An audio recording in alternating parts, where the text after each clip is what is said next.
Oh, boy.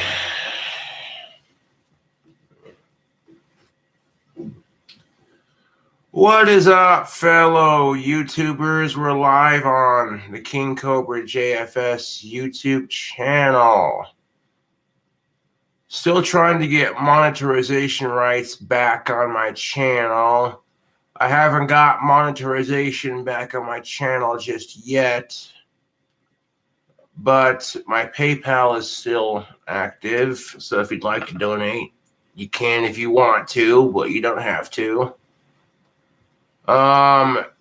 Also, big ups to the people who are subscribed to me on Patreon right now. I appreciate that. Before we get into the video responses that I'm going to do, let's give our active patron members a shout out. A shout out to Mikhail, Gray Walker, Alex, Jackson Knife, Courtney, Nine Stain Productions, GMT, Brendan Kepler, and Gatorfolk. Thank you for the support. Appreciate it. And indeed, Happy New Year to all my fans. So, if you didn't guess already, it's a video response, and I'll give you 3 guesses as to who we're responding to. Yeah, it's a Sydney Watson. The first one's a Sydney Watson video response. The second one will be to a Daz Games. Okay, those are the people we're going to respond to today in this video. Sydney Watson, Daz Games. Are you ready? Are you ready? Now, I left my pipe tool at a friend's house last night. I'll go to retrieve that here in a second. But I wanted to make this video because, and if I'm up to it, I might throw in an Isaac Butterfield video to go with it. So you might get 3 video responses in one long-ass...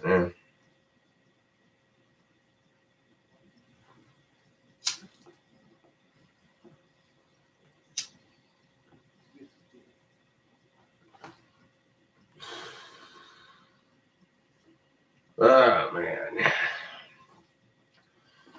Also, check out the shirt, people. Yes, the people suck. I need a beer. We've all had that feeling. You can buy this t-shirt. Description box below. It's on my Teespring. Check out that merch, baby.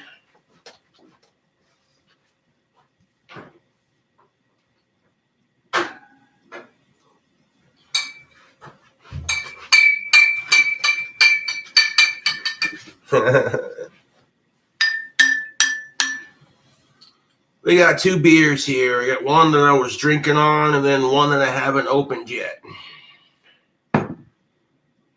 Product placement, baby, with Heineken, not for under the age of 21. Must be old enough to consume alcohol with this beverage.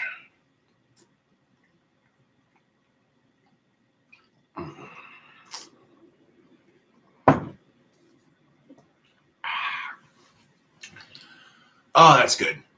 So, Sydney Watson made a video called OnlyFans, the website capitalizing on loneliness. Well, it depends on how you look at it. Let's just do the thing. Everything is weird. Well, Sydney, it's certainly a weird time to be alive. I mean, my generation, YouTube, experienced September 11th and the COVID virus, you know?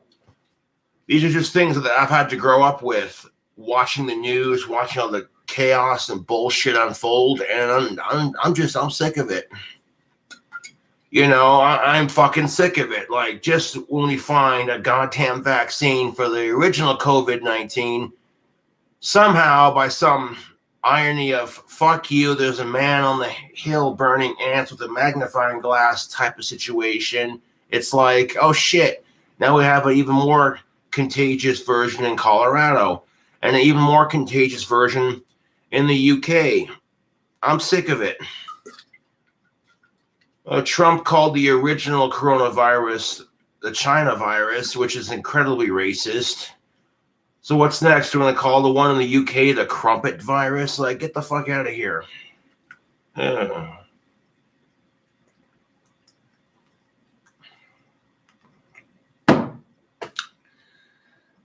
It's like, God damn it, we just found a fucking vaccine. Then come to find out, the vaccine might actually give you COVID. Yeah. There was a lady who got the vaccine and it gave her COVID. And I'm like, seriously? Isn't the vaccine supposed to prevent it? This isn't like the freaking chickenpox vaccine, is it? Where you have to have a little bit of it or something? I don't know, dude. It's frustrating.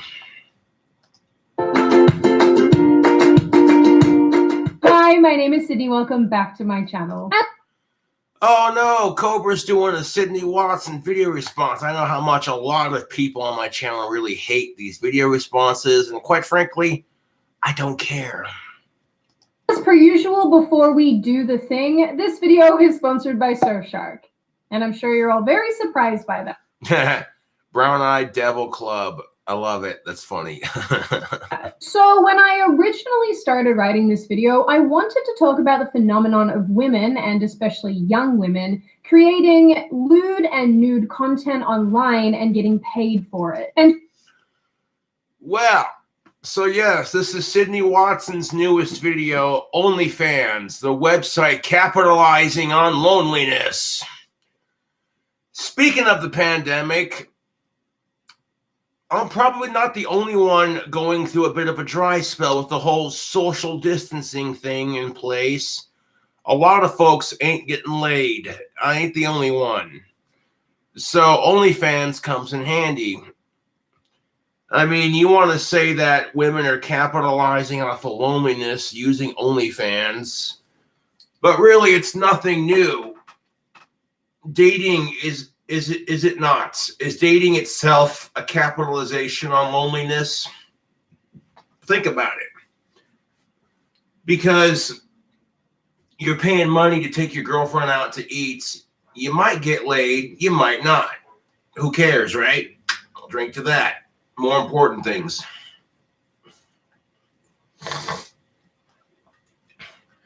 There were more important things than getting laid, like being a distinguished gentleman. You know, you're not afraid to be a macho man, but at the same time, you're not afraid to express your feelings. Yeah. But think about it. Yeah, dating is it not a form of capitalization? You know?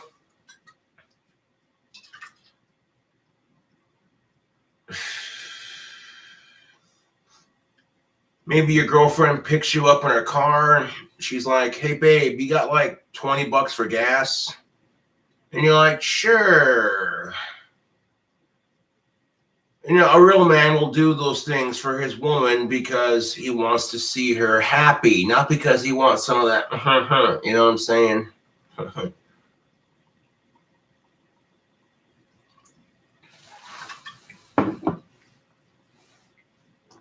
why the meme accounts I follow keep promoting them. Trust me when I say that the ratio of butts to memes is very disappointing. Like, I don't even know why this is a thing. I'm here to laugh, not develop secondhand daddy issues.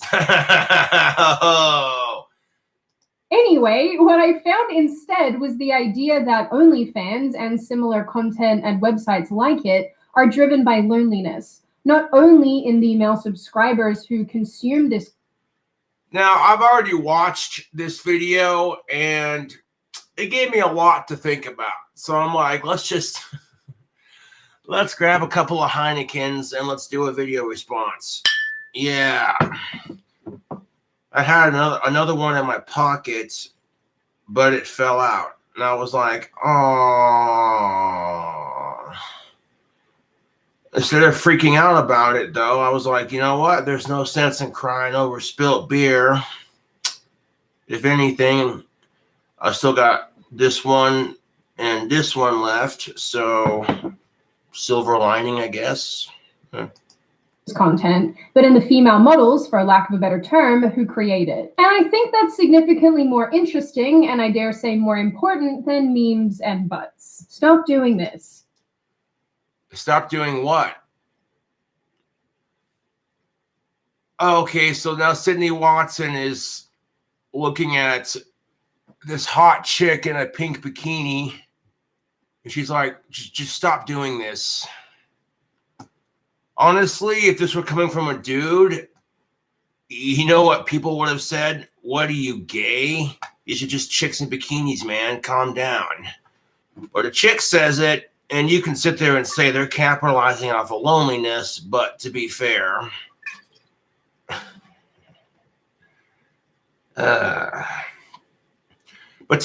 Sydney, if you posted content on OnlyFans, you'd be really rich. I'm just saying.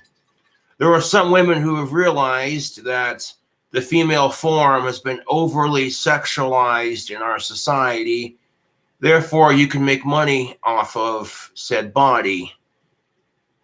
And honestly, if there's an of-age woman out there posting pictures in a bikini or topless or semi-nude or completely nude, and it makes her money, she's making an honest living doing it, and the boys and men who are consuming that content realize that it's just a fantasy, it's never going to happen in real life, this is just for fun, then what's the big deal?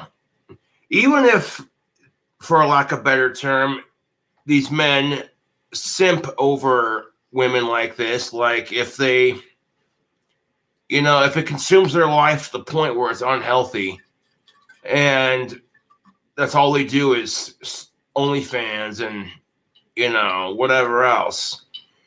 If all it is affecting their life, that's pretty sad. But at the end of the day, that's their choice, Let's be real. Sometimes going on Chatterbaits or OnlyFans is a lot easier than trying to get a real girlfriend. Not trying to be a dick, but ladies, you're impossible sometimes. And I know what you're going to say. Well, look who's talking. You men are impossible too. And it's like, yes, thank you. You realize this is why people in the first place, like women and men, would rather have a dildo or some kind of cam websites or a pocket pussy, because it's just that much easier. You're going to listen to nagging, bitching, complaining, Yeah.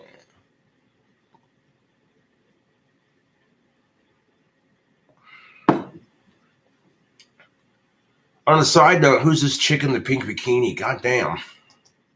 Seriously, it ruins my whole day.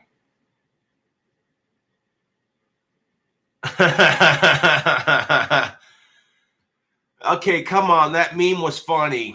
You got some hot chick on OnlyFans showing off her booty, and the meme says, "Wanna go to the dick?" ? Honestly, Sydney, you shouldn't let it ruin your day. You make plenty of good money doing YouTube. I would imagine that Surfshark's paying you a nice chunk of money. And this is my point exactly, is women, you shouldn't have to do this kind of thing to make yourself noticed in the world. Like women, you don't have to do shit like OnlyFans or Chatterbait to get yourself noticed. If you want to, that's your thing. Do it up. You know what I'm saying? But women, you're capable. You're capable of so much more. Like if you want to be a rocket scientist, you want to be a cop, you want to be a politician. Go for it. The world is your fucking oyster, man. But and I can't speak for Sydney Watson personally, but sometimes finding your other half is kind of difficult. If I feel myself getting stressed out about my 3-year dry spell, I'll pop onto Chatterbaits and I'll find the hottest chick I can find, just like stupid fucking hot, way the fuck out of my league. And I'll wait. And then she gets naked and I'm like, You know what I'm saying? I could discreetly jack off to that chick and then be done with it. And then all of a sudden I'm like, wait, what was I bitching about again? If anything, YouTube, I've had an adjustment to my dry spell, like an attitude adjustment, a much needed attitude adjustment. In like the last 3 years that I've been sexless and single, I've grown to appreciate my dry spell, honestly. Like, even though it gets lonely from time to time, and yes, it would be nice to have a cute of-age goth chick to wake up to every morning, cuddled up next to you, you know. Yeah. But you can't rush a good thing like that. You have to be patient. And believe me, love is frustrating. Okay, it really is. It is so humble. Don't even get me started, dude. Oh my God. You could find a chick you have great chemistry with, but for whatever reason, it just doesn't happen. I've seen it happen to me one too many times, and I've seen it happen to other dudes one too many times. Chicks will friend zone you and then date the asshole douchebag, thinking, oh, I can change him. I can make him a better person, right? And when it doesn't work, she's sitting there bitching because she can't find a decent guy. She's sitting there bitching because all men are the same. And I'm like, well, you know, honey, that dude you friend zoned might be a decent guy. So don't give me that crap. Fucking sit there. Why can't I find someone decent? And then it's like, dude. Men do this crap too, right? Yes, they do. Men will go after the sluttiest of women, thinking, oh yeah, this dick will be able to tame that. And when it doesn't work and she ends up being a typical slutty female, guess what happens? That man is sitting there having a beer with his buddies going, man, all women are the same. Can't trust them. And all of a sudden, he sounds just like she does with her problems. Man, all men are the same. You can't trust them. Sounds familiar, doesn't it?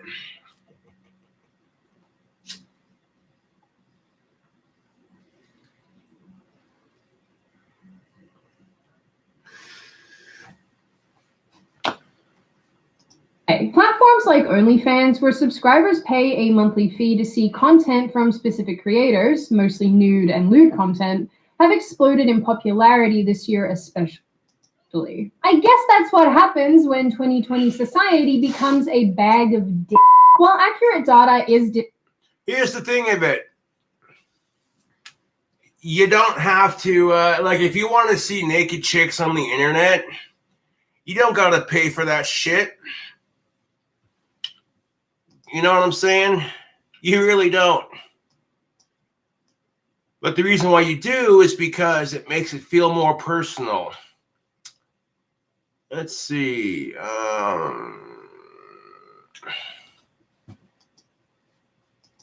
Like, if I go onto my phone right now, let's see.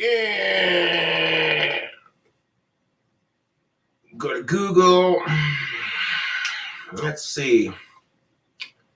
I type in hot goth girl big boobs, and then we go done and search. Let's see, images. Oh my fucking god. Sweet fucking Lucifer. I can sit here and scroll through images. Damn. One of those suicide girls. Fuck me. Oh, YouTube. This chick is fine. I'd show it, but nudity is not allowed on fucking YouTube. Jesus fucking Christ, dude.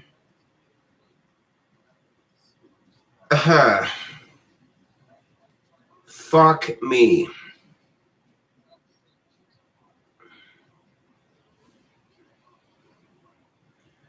Yeah, oddly enough, I get called a pig because I like big boobs, but You think women get challenged for liking big muscles? Fuck no. Fuck your double standards, dude.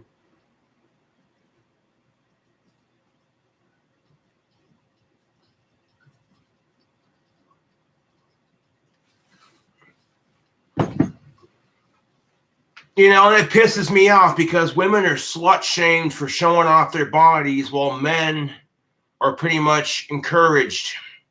You know? It's like if a chick walks up to a dude wearing a muscle t-shirt and starts feeling him up, like, oh my God, do you work out? You have nice muscles. All he can say is yes. And if he has someone, please remove your hands from my body. I have a woman, thank you. Doesn't work like that for when it comes to dudes versus chicks. Dude walks up to a chick. Oh my God, you have the nicest boobs. Oh my God, do you work out? Your fucking stomach is toned. You know what's going to happen? Just like that.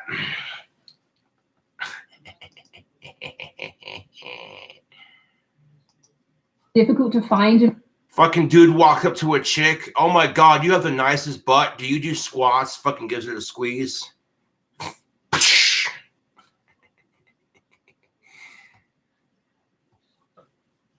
Like, okay, if women are allowed to hit men when they get too aggressive with their flirting, should men be allowed to have the same privilege?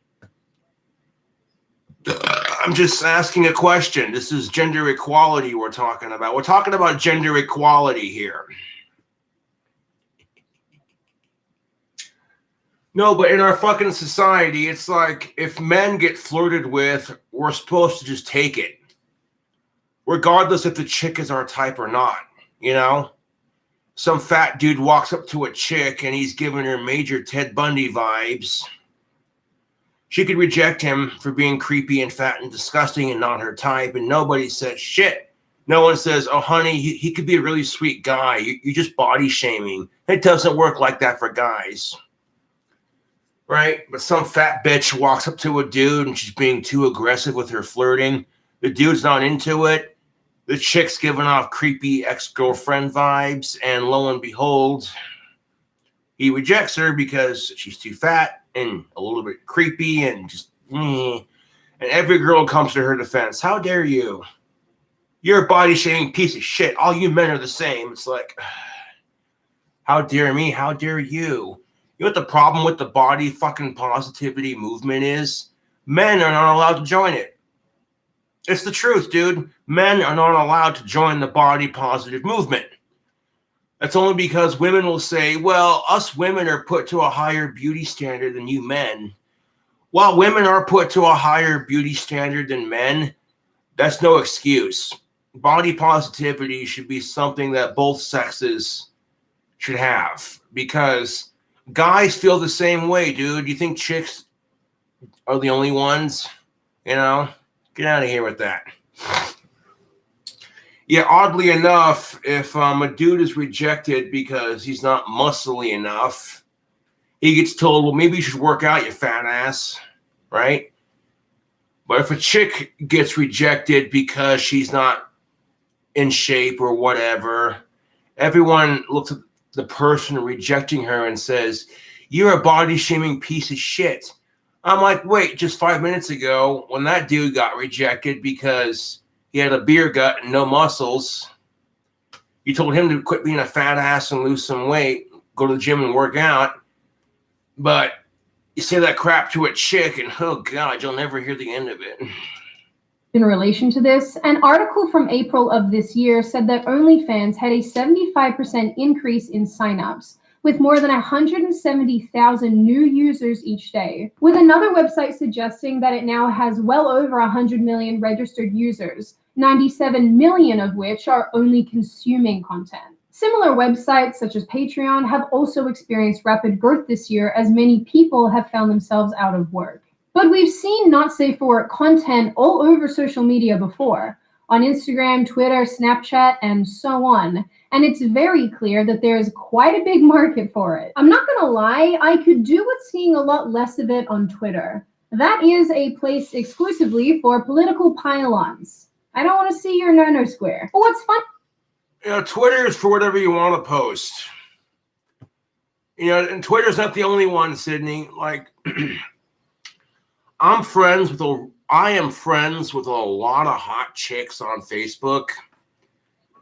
And every so often, one of my female friends on Facebook will fucking post a hot selfie, you know, showing off her boobs or showing off her ass, you know. And you probably don't want to see that crap, Sydney, because you're straight. But I guarantee you, if you had that kind of money that those chicks made on OnlyFans, you wouldn't be complaining. Yet, strangely enough, I get the vibe from Sydney Watson that she wants to be known for her videos and for the content she produces and not for how hot her body is. So I kind of get where Sydney Watson's coming from on this issue. Coming. Yeah. Funny about OnlyFans and websites just like it is that consumers of this content go out of their way to pay for it. In fact, if you do a quick search on YouTube, there are plenty of women attesting to how much money they've made or giving instruction on how to sell videos and photos of this nature. But the question plenty of people have been asking has less to do with why women are doing this, but rather why people are paying for this service, so to speak, when they can effectively access it elsewhere for free. But before we get into answering that question, let's hear from our sponsor, Surfshark. Let me tell you why you're here. Do I even want to ask why you're talking like that? Bad VPNs have been thrust upon you to blind you from the truth. I see. You're trying to be the guy from the Matrix. Take the blue pill. That's an Advil. Take the blue pill, and you can have your boring run-of-the-mill VPN that literally doesn't offer you anything cool or unique. But take the red pill, and you can have Surfshark, and you'll never be blocked from another website again. You'll never have to worry about using it on too many devices. It's unlimited. You can hide your IP address, protect your private information from Smith agents online, that are also known as hackers. With Surfshark, you can exist in an internet world without censorship or ads. Take the red pill, and you'll receive 84% off and 4 extra months free with promo code Sydney. 4 extra months free with promo code Sydney. When you click the link in the description. How many cups of coffee have you had today? Just take the red pill. Like I said, this e-girl phenomenon, for lack of a better term. You know what this sounds like?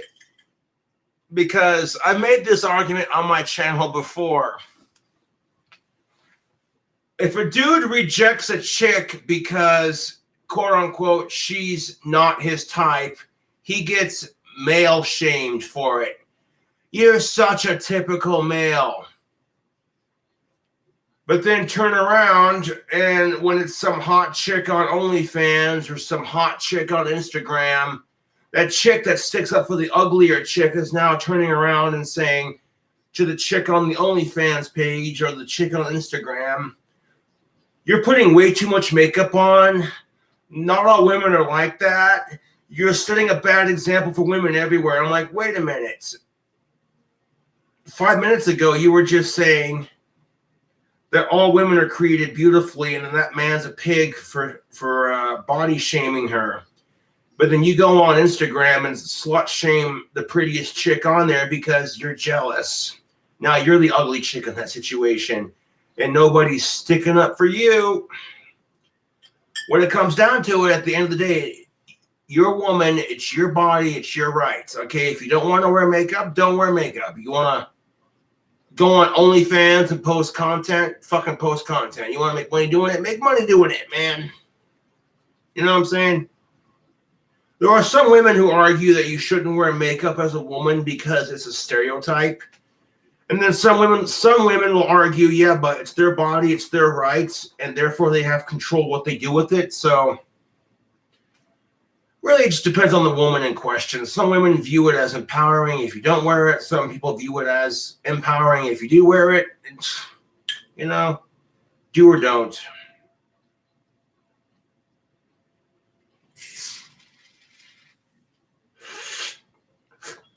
1 second. Here we go. Is not new. But as one writer I read points out, perhaps the tragedy is not so much in the e-girl herself, but rather in the demand for her. Although I do really want to know why teenage girls seem to think that this is in fact a viable career trajectory. So the question remains, why does this demand exist? Why is it a valuable career? Well, look how much money these e-girls are making. You know what I'm saying? Look how much money that chicks off of OnlyFans are making. You know what I'm saying? That's like if a female body was a cigarette and male bodies and males in general were the smokers, and OnlyFans was a tobacco store. They're like, hey, you know what? Men need their fix. Social distancing, freaking.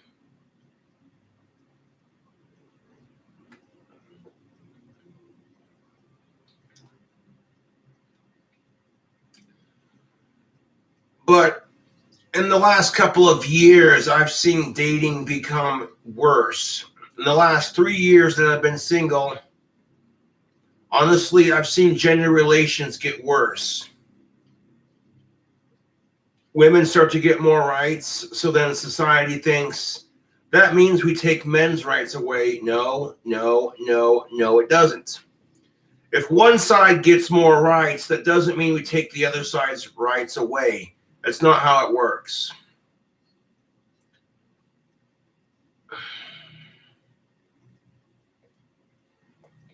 But living in the society we live in anymore, everyone's offended, everyone's triggered by something. You call a woman a cock-loving slut, and everyone looks at you like you're a piece of shit. But call a man a fucking sucker for idolizing mediocre pussy. Like, look at this fucking simp trying so hard to get laid. Haha. No one says shit. And maybe he's just doing it because he wants to be a nice guy. Oh, but I forgot. Nice guys finish last. Fuck you. And you want to know why a lot of men are turning into assholes? 2 reasons. The whole nice guys finish last attitude that our society has. The fact that men get simp shamed for trying to be nice to a woman in the first place. And the fact that the majority of women seem to think if they can find the biggest piece of shit asshole for a guy and then try to change him and make him Mr. Right, she'll have something to brag about. Oh, but guess what? When trying to change that asshole doesn't work. And you know what? I'm serious. When changing the asshole doesn't work, and he breaks up with her because, regrettably, who the fuck likes having their whole personality changed? Because someone said, you know what I'm saying? No.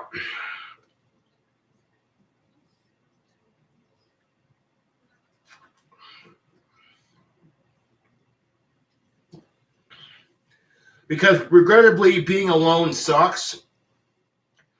And, even if you're going to the bar, buying chicks a drink, that's still capitalism at its finest. You want to talk about capitalizing on loneliness? Ladies' night at the bar. Ladies, you get half off on your drinks at this location, blah, blah, blah. How many bars have you seen do that? Like, it's ladies' nights, 50% off all the drinks if you're a woman. Excuse me. You ever see crap like that for guys? Oh, fuck no. Guys' night out on the town. If you're a guy, you have a penis and balls, we're going to give you 50% off your drinks. It doesn't work like that, does it? No. In fact, very rarely do you ever see dudes getting drinks bought for them by chicks unless they're in a group hanging out with friends. And, maybe a chick in the group says, you know what, I'll buy the next round. Or unless the dude is like really smooth.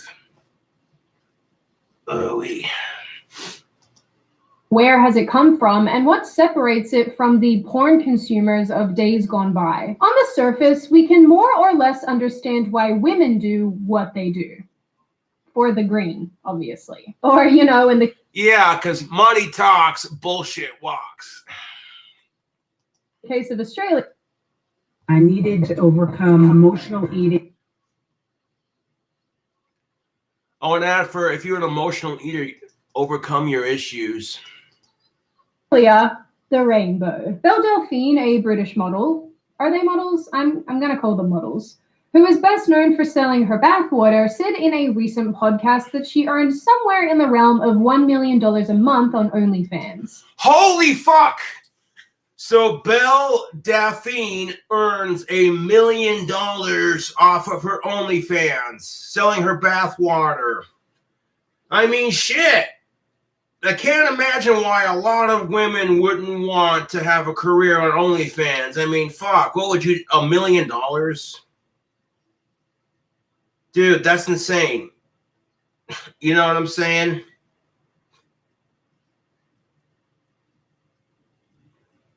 Ooh-wee. And the fact that the people out there who are so horny and desperate for female attention, they'll buy someone's bathwater.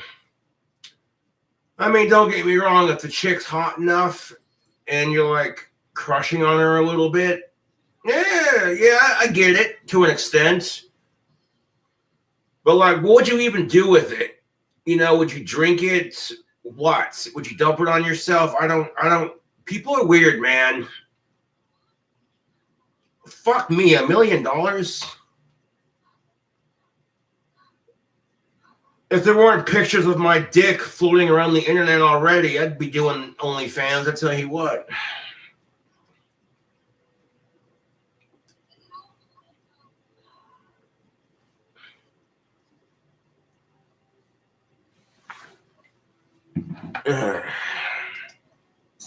How? Many other women report earnings of 10 grand a month into the hundreds of thousands. And what's strange about... Yeah, if women are making tens to hundreds of thousands of dollars just doing OnlyFans, I can't imagine why a lot of women are choosing this. All of this is that this seems to be fairly commonplace. In a way, these women and some men view themselves as the ultimate business person, in charge of what they do, what they post, how they post it, with the hosting platforms taking only a small percentage of their earnings. Side note. Some people have even argued that this version of sex work is for the ultimate capitalist. It's not sex work. Side note. Okay, side note. If you have trolls who hate you, they'll pay for your content, right? And then as soon as you post your content, they steal it and post it in other places. It's not sex work, okay? It's called tasteful nude. There is a difference. People were calling Hugh Hefner's magazine Playboy. They were calling that pornography back in the day, when chicks would casually model naked by a pool. And I'm like, it's not pornography. Just because it invokes sexual thought doesn't mean shit. Okay? I mean, fuck. If your definition of pornography is, well, it invokes sexual thought, then, oh boy. So some sick fuck goes to the zoo and sees a zebra in the cage, and that zebra gives that person a boner. Does that mean that that zebra's pornographic now? No, it means that guy's a sick fuck and he needs some goddamn help. I mean, you go to a funeral and the dead body gives you, okay, don't go there. You get what I'm saying? Like, that's gross, dude. Come on.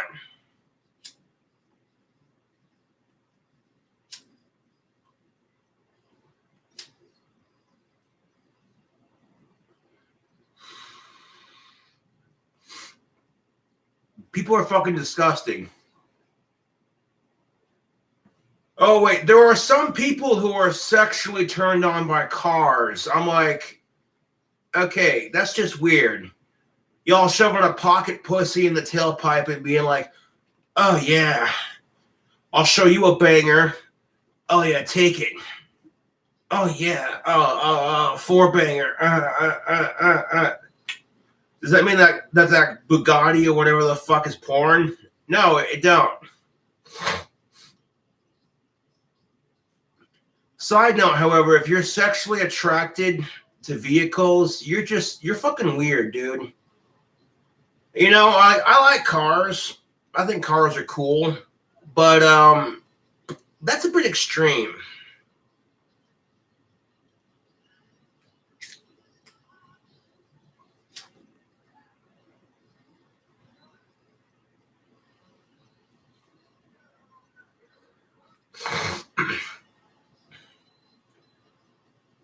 Man.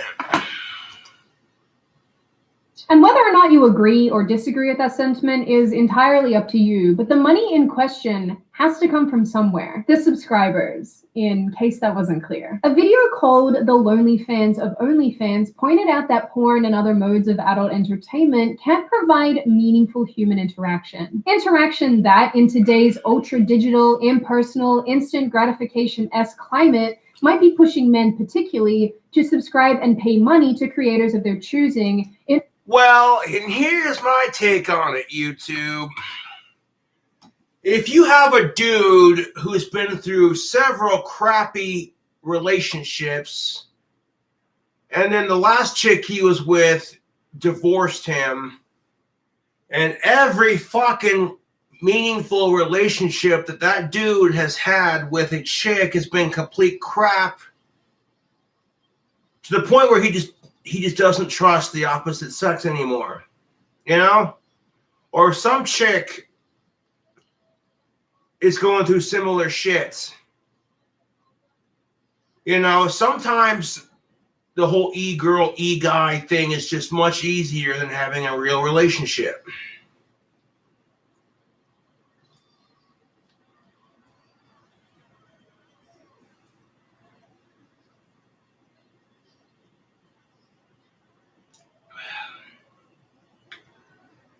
Because we all know how complicated relationships can be.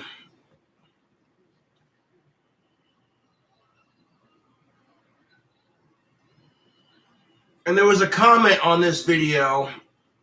Someone commented, and the person literally said, yeah, but Sydney, if you did OnlyFans, you would be super rich by Valentine's Day.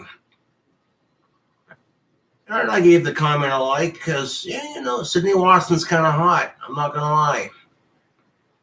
I'm not trying anything, just making a point of observation. Sydney Watson's cute. You know, shit.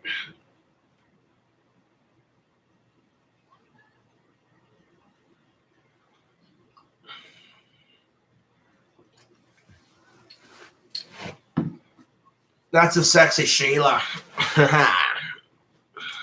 In order to get on a deeper level, or in the very least to feel part of something. And honestly, this makes sense given what we know about loneliness in the modern world and the hyper-skepticism and hyper-criticism that goes into male-female interactions these days.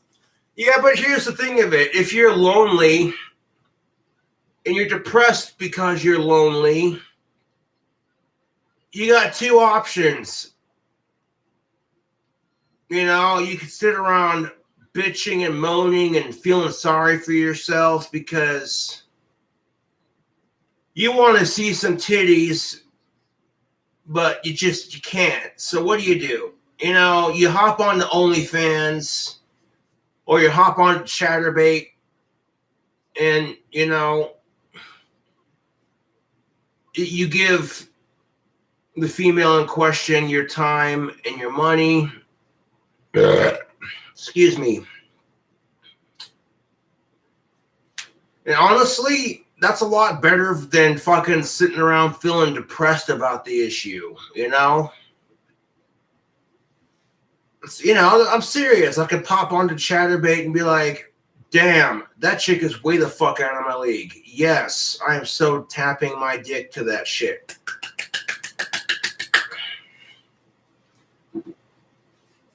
And the nice thing about Chatterbait is that the women and whoever else does the camera, they're in complete control of what they do on their camera.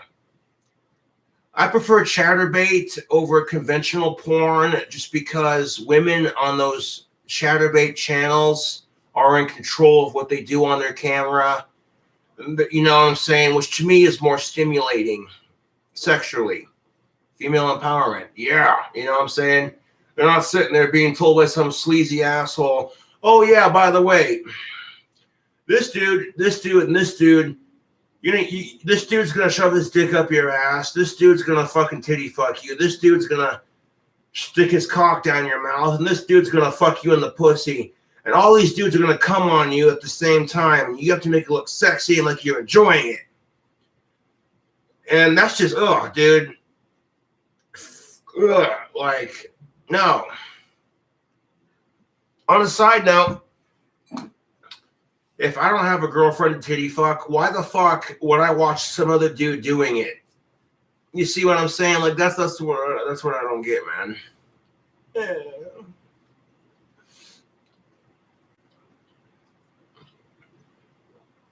Now you see shit like that, and this poor chick just gets splooged on 10 ways till fucking Sunday.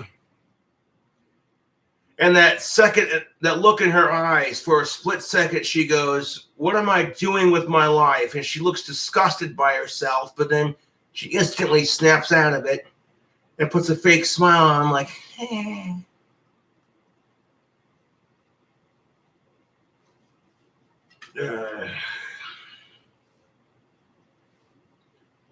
You want to hear a joke?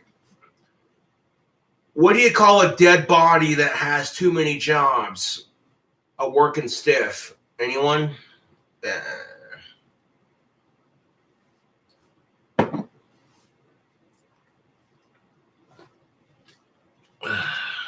Thank you, Me Too movement. Loneliness has been... Oh, fuck off with that. The Me Too movement's not necessarily a bad thing. You know, it's the fact that we focus on the extremes in our society. We choose to focus on the extremes and never the positive impacts that the things like the Me Too movement could have. You know? Rather than using the Me Too movement to help women and men understand each other and be like, hey, this happened, you know what I'm saying? Women talk about sexual assault and rape. Men come forward with their stories and say, me too. That's where that movement comes from, is to show other people that you're not alone in this bullshit. But you know what's fucked about male rape, honestly, is in our society, it's like, how is it rape? All you men want is pussy. All you men care about is sex. So how is it rape? Fuck you.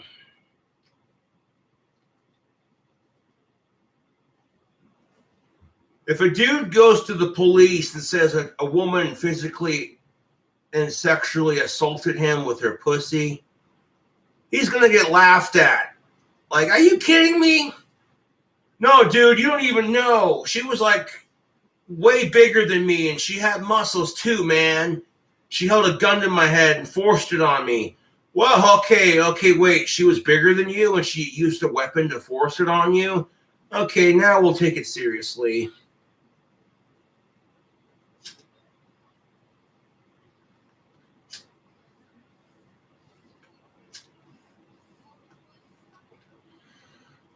And moreover, YouTube, we live in a society where if you punch a man in the balls, he probably had it coming, that piece of shit male. It's seen as comedy. It's laughed at. Like, oh my God, that dude got punched in the balls. Oh, that's hilarious. But punch a woman in her vagina and nobody laughs at that shit. They're like, what the fuck, you piece of shit? Oh, but I'm the asshole for pointing out double standards and the hypocrisy of our society. Fuck off. Studied and discussed a lot in recent years. Numbers often point to men as feeling the most lonely. Some suggest that a third of men feel lonely at least once a week. Some put this number. You know why 35% of men admit to feeling lonely at least once a week? It's because two things. One, there is way too much pressure on men to have sex. If you don't have a girlfriend, you're a pussy, you're a weakling, you're a loser. Wah. It's the same pressure that they put on women, you know, but it's just worded differently.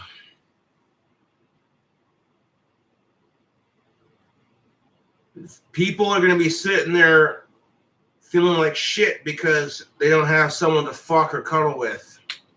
That's how it is, man. But when men are put underneath all this pressure to have sex, then they are conditioned into that stereotype. On top of that, we have sex as men. We have sex shoved in our face all the fucking time. Whether we want it or not, just in your face. It's ridiculous, YouTube.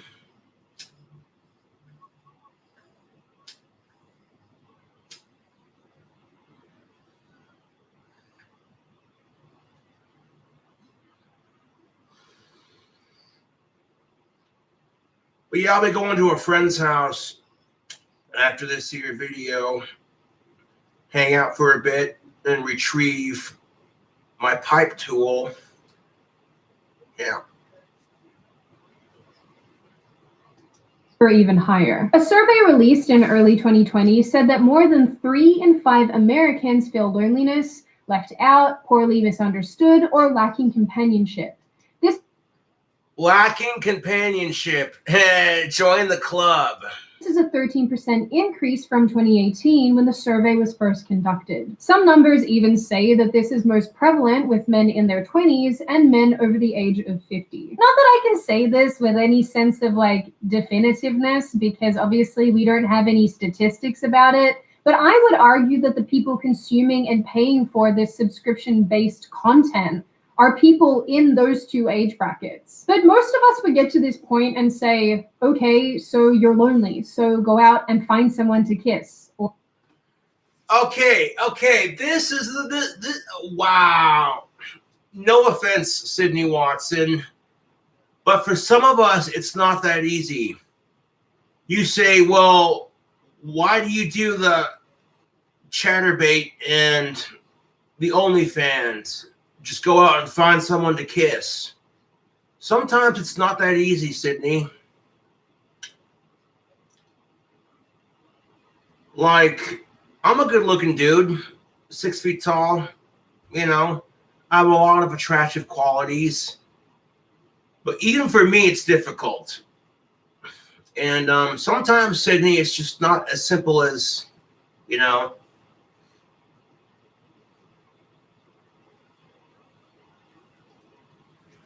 Just go out and find someone to kiss. Have you seen gender relations lately? Holy fuck. You know, and that's just it. I'm like, instead of wasting my time feeling sorry for myself because I haven't had pussy in 3 years, I'm like, you know what? I got a better idea. I want to fight for gender equality. And when I fight for gender equality, I'm going to do it to the point where even my true fans are going, Jesus Christ, Cobra, another double standards gender relations video. Ugh.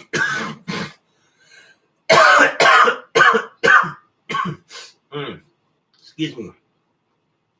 That sounds healthy. Smoke some more.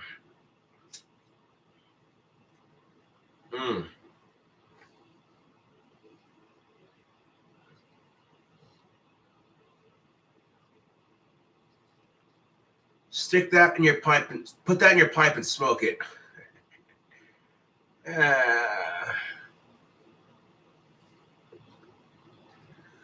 I mean, just go out and find someone to kiss and fuck and cuddle with and lick and tease and all that fun shit. Easier said than done, man. You know, in our society, people are so full of opinions, and in this society we live in, we're constantly having our views and our ideologies challenged by these concepts. You know what I'm saying? And lately, it just seems like you get enough women who've been treated like shit by men, and enough men who've been treated like shit by women, and both sides are pointing fingers at each other like, yeah, it's all your fault. No, it's all your fault. And all of a sudden, you're just like,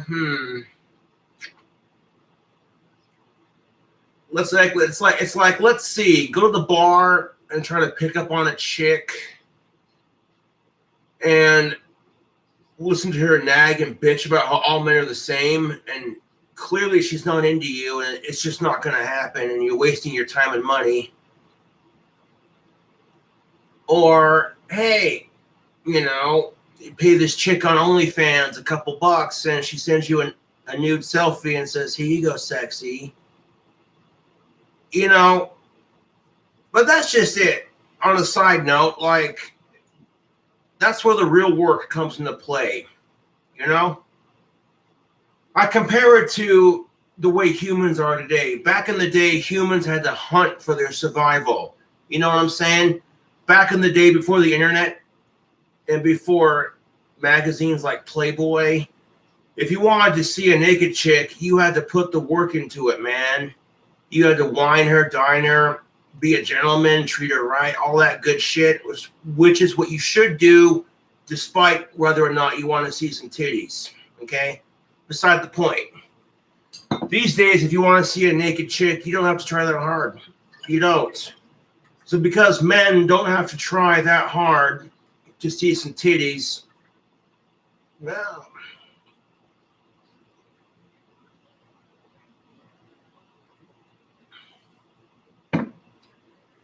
and it's even easier for women who want to see some dick. I'm telling you that right now because that's the fucking truth. Women, you overthink shit. You know, if a woman's going to the bar trying to find a guy to take home for the night, and she's having drinks with her gal pals, you already know how that's going to play out. She wants to look sexy, but she's subconscious about looking prettier than her female friends.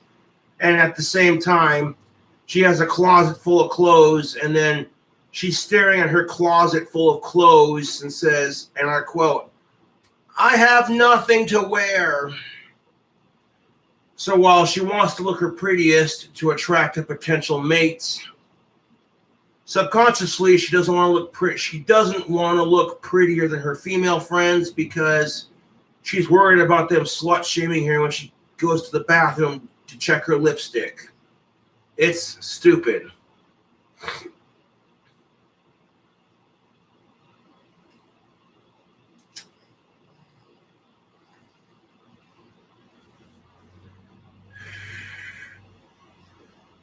She sees it in her closets, the leopard print mini skirts, the go-go hooker boots, and that tight leather top. She sees it and she knows that that's her strongest weapon in her arsenal. She knows that if she puts on the right amount of makeup and puts on that fucking outfit, every guy in the bar is going to be staring at her like, oh.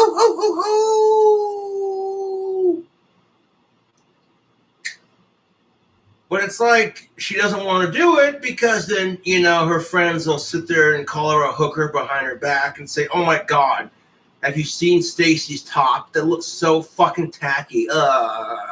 Because women are that fucking catty towards each other.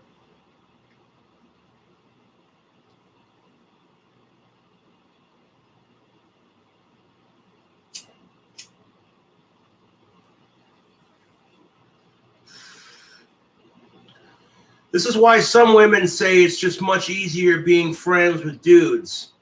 And no wonder why it's easier for them. Because dudes who are desperate will hand that girl anything. They're like, here, take my soul on a silver platter. And she could be like, I appreciate it. Oh, you're just the sweetest. Puts her hand on his arm like, oh. And that guy just loses his shit. Like, oh my God, she touched me. Oh, she likes me, dude. Oh. I mean, meanwhile, she's sitting there going, oh.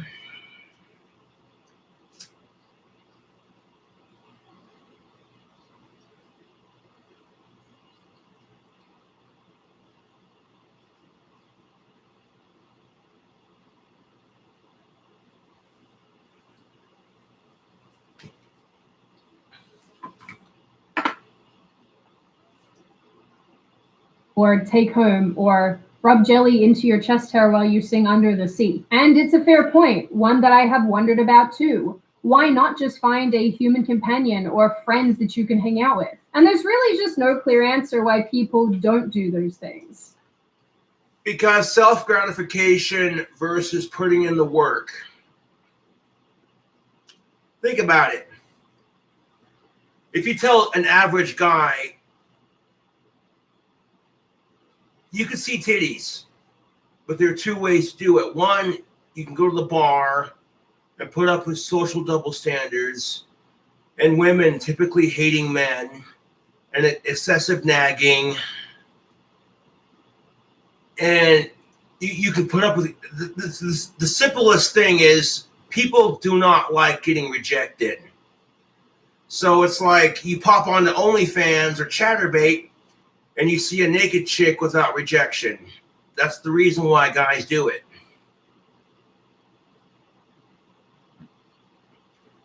Because sometimes getting a real relationship is a lot more difficult, especially with the whole where our society is.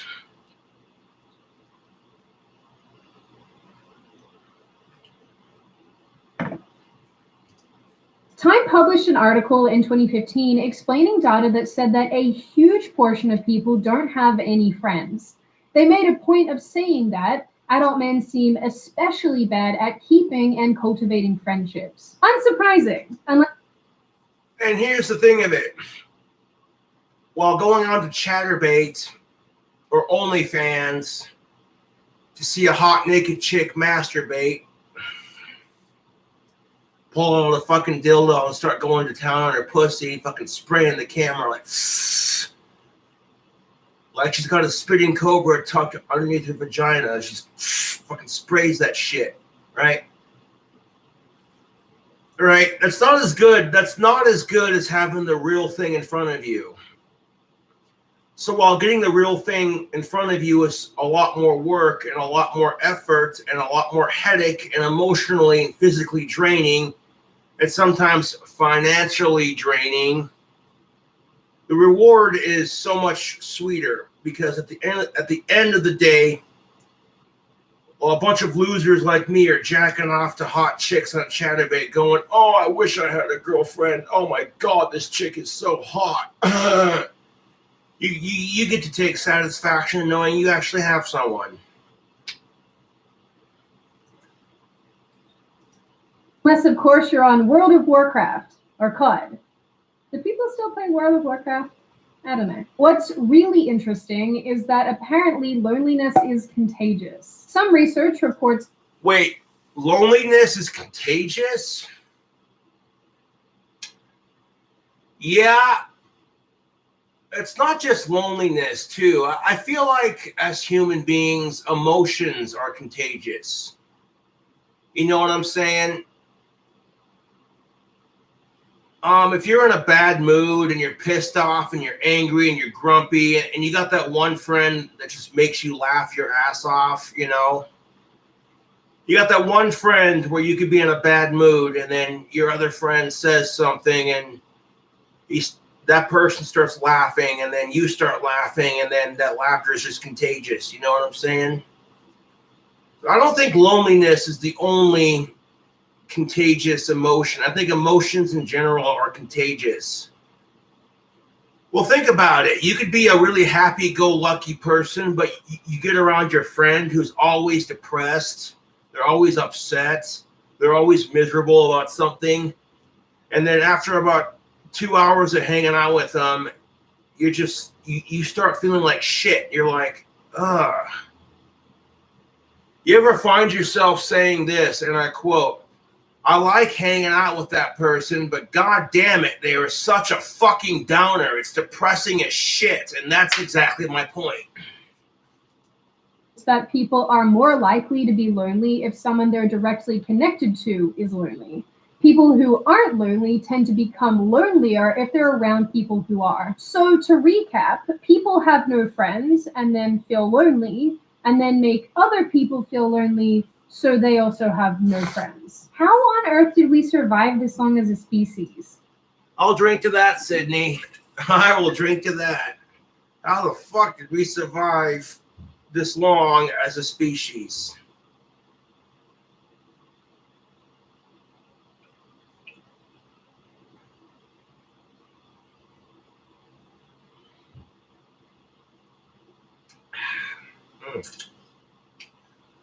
Which, if you want to increase your chances at getting a lady friend, coupon code King Cobra will get you 15% off your next order of tactical soap.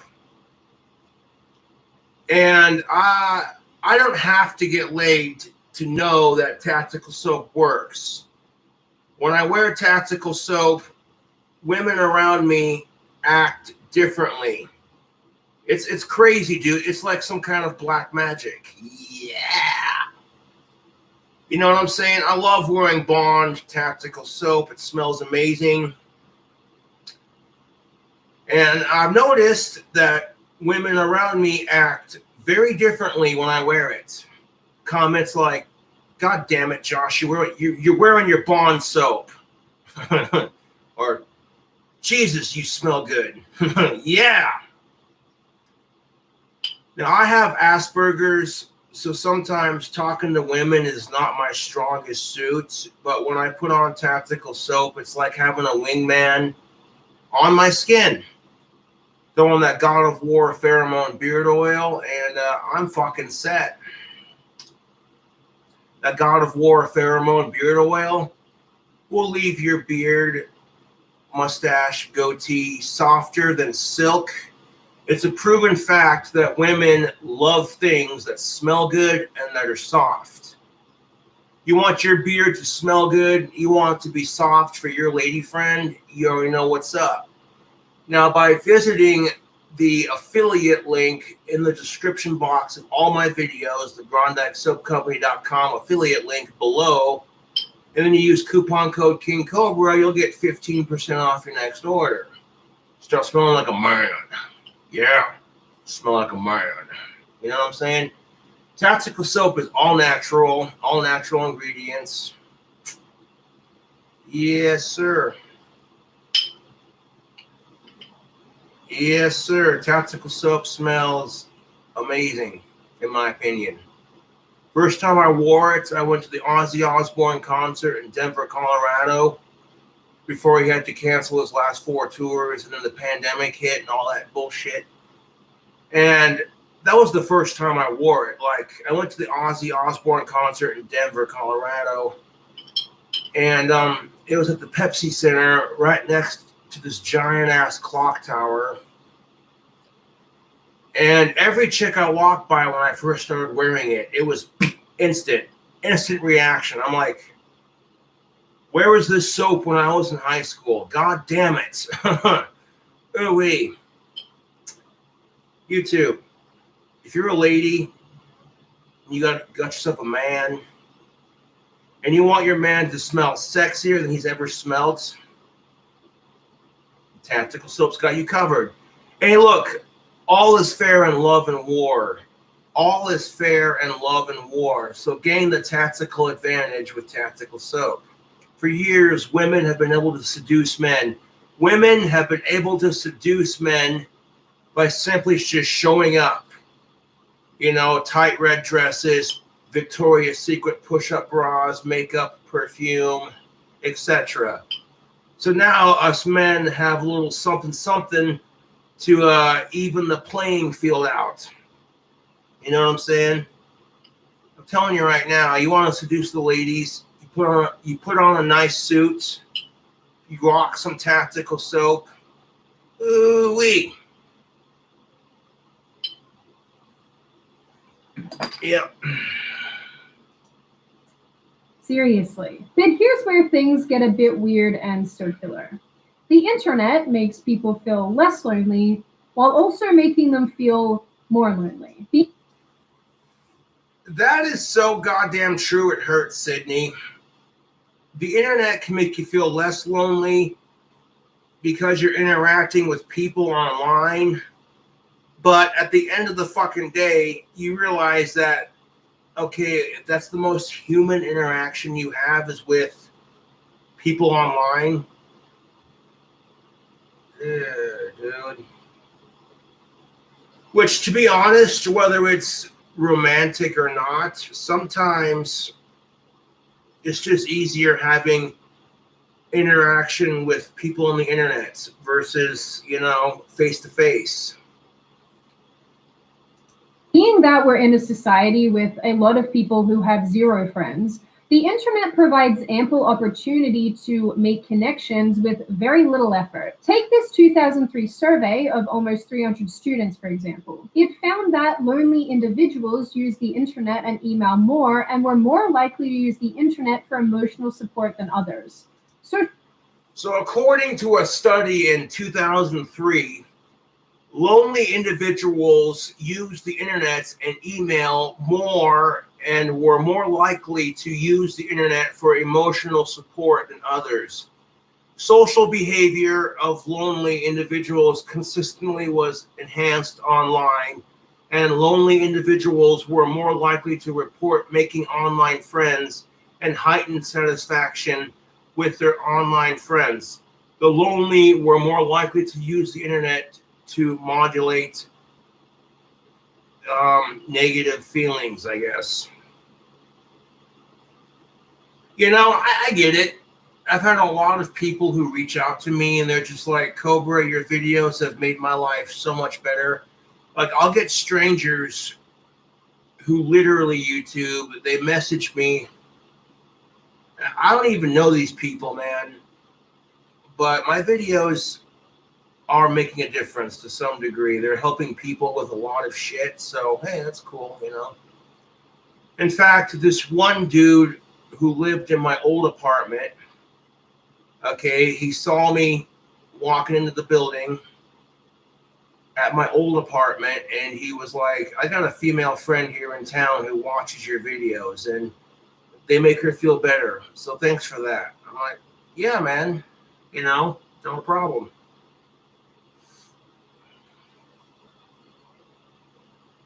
But honestly, I'd rather be a loser who jacks off to Chatterbait than one of those sick fucks who tries to rape women. Fuck off with that shit. Social behavior of lonely individuals consistently was enhanced online, and lonely individuals were more likely to report making online friends and heightened satisfaction with their online friends. It also suggested that users feel they are able to control their intimacy levels, can remain invisible, and can control the amount and timing of their interactions.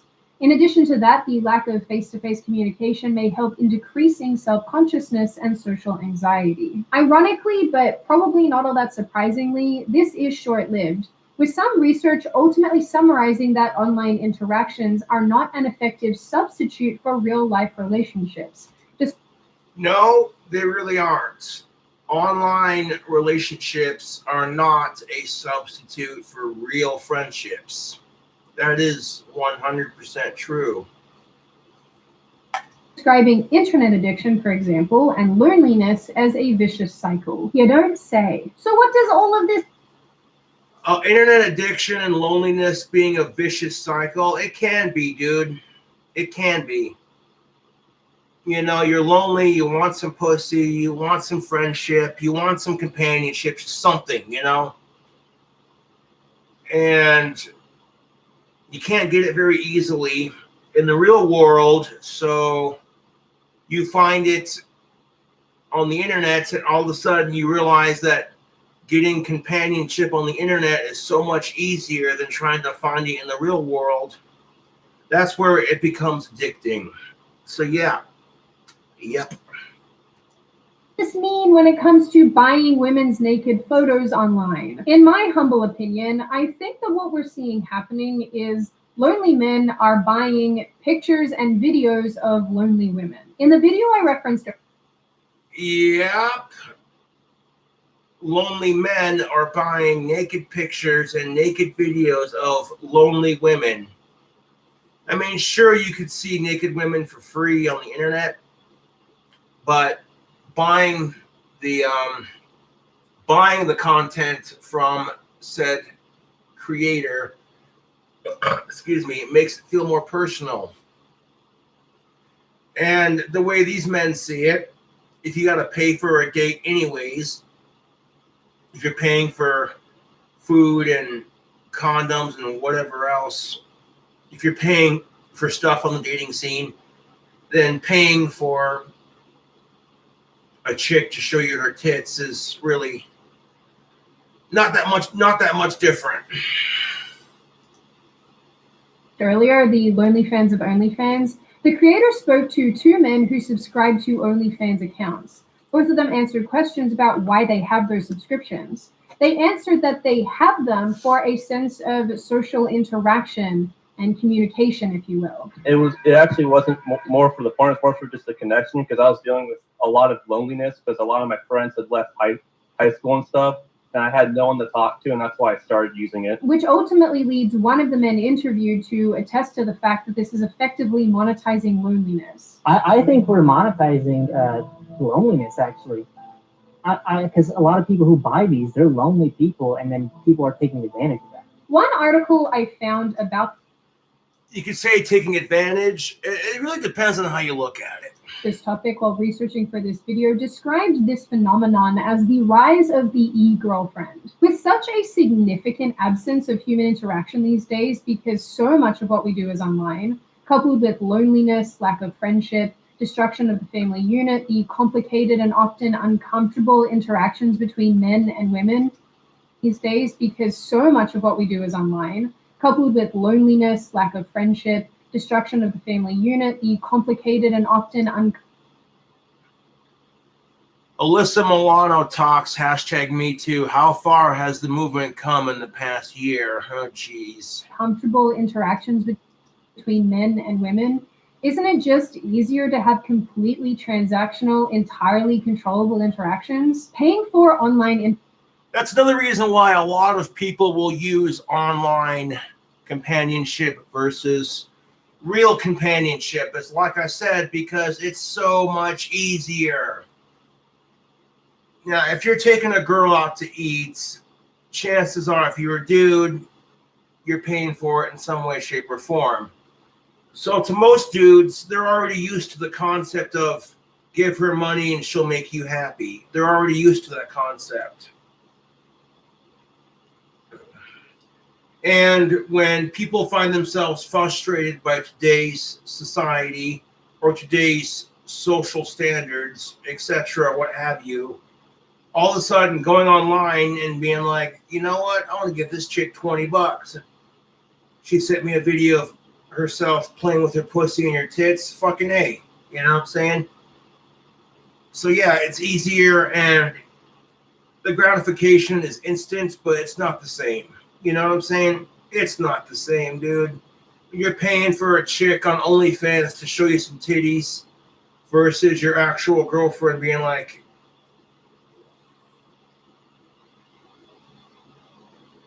you know what I'm saying? Paying for a chick to show you some titties versus your girlfriend being like, play with them, you know you want to, you know, versus your girlfriend sitting on your lap and then doing this number, shoving your face into her boobs because she can. Yeah, I guarantee you, dude, it's not the same. It's not the fucking same, dude. It's not the same. interaction is easy and low effort. There's very little to navigate. There's no dates, no chance of being accused of rape or sexual assault. Exactly my fucking point. There's no chance of being accused of. That's. Oh, dude, don't. Okay. Throw these empty bottles away.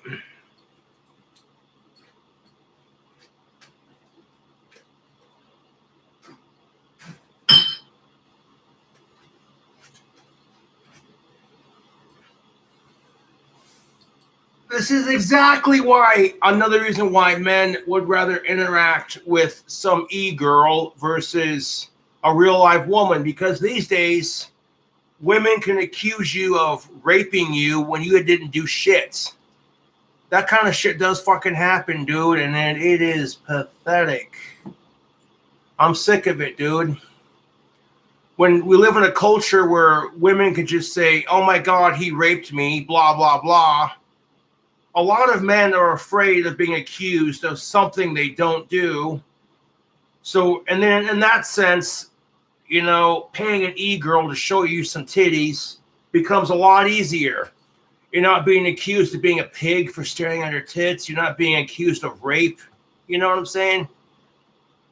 But it's like, real talk. You're a pig if you stare at women's tits, no matter how big and juicy they are. But if you stare at a man's biceps or his ass and you're a woman, nobody says shit. As a man, you're supposed to take it. Well, it's a girl paying attention to you. Take it, loser. I don't care if she's your type. You argue with it, you're body shaming her. Fuck off with that shit. There's no awkwardness, no tension, no confusion. It's sort of like the equivalent when a guy messages you and says, what are you wearing? And you're like, nothing. When in reality, you're actually wrapped in a blanket on your couch eating handfuls of chips and watching Rick and Morty. Yet, it's sort of like the equivalent of you want a real girlfriend, but they're a pain in the ass to get sometimes, so you spend $3,000 on a sex doll. You're like, it's not as good as the real thing, but it'll get the job done. That's basically the equivalent of men going on to frickin' OnlyFans and doing that shit. at that point, you've been duped. I'm sorry. The reality is that we could probably extend this e-girlfriend phenomenon to sexually suggestive Twitch streamers or women with suggestive private Snapchats. Maybe Can we rewind the video? Because god damn it.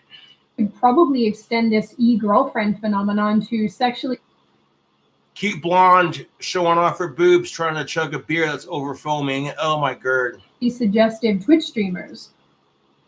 And fucking cute chick wearing some sweatpants. Nice booty. God damn it.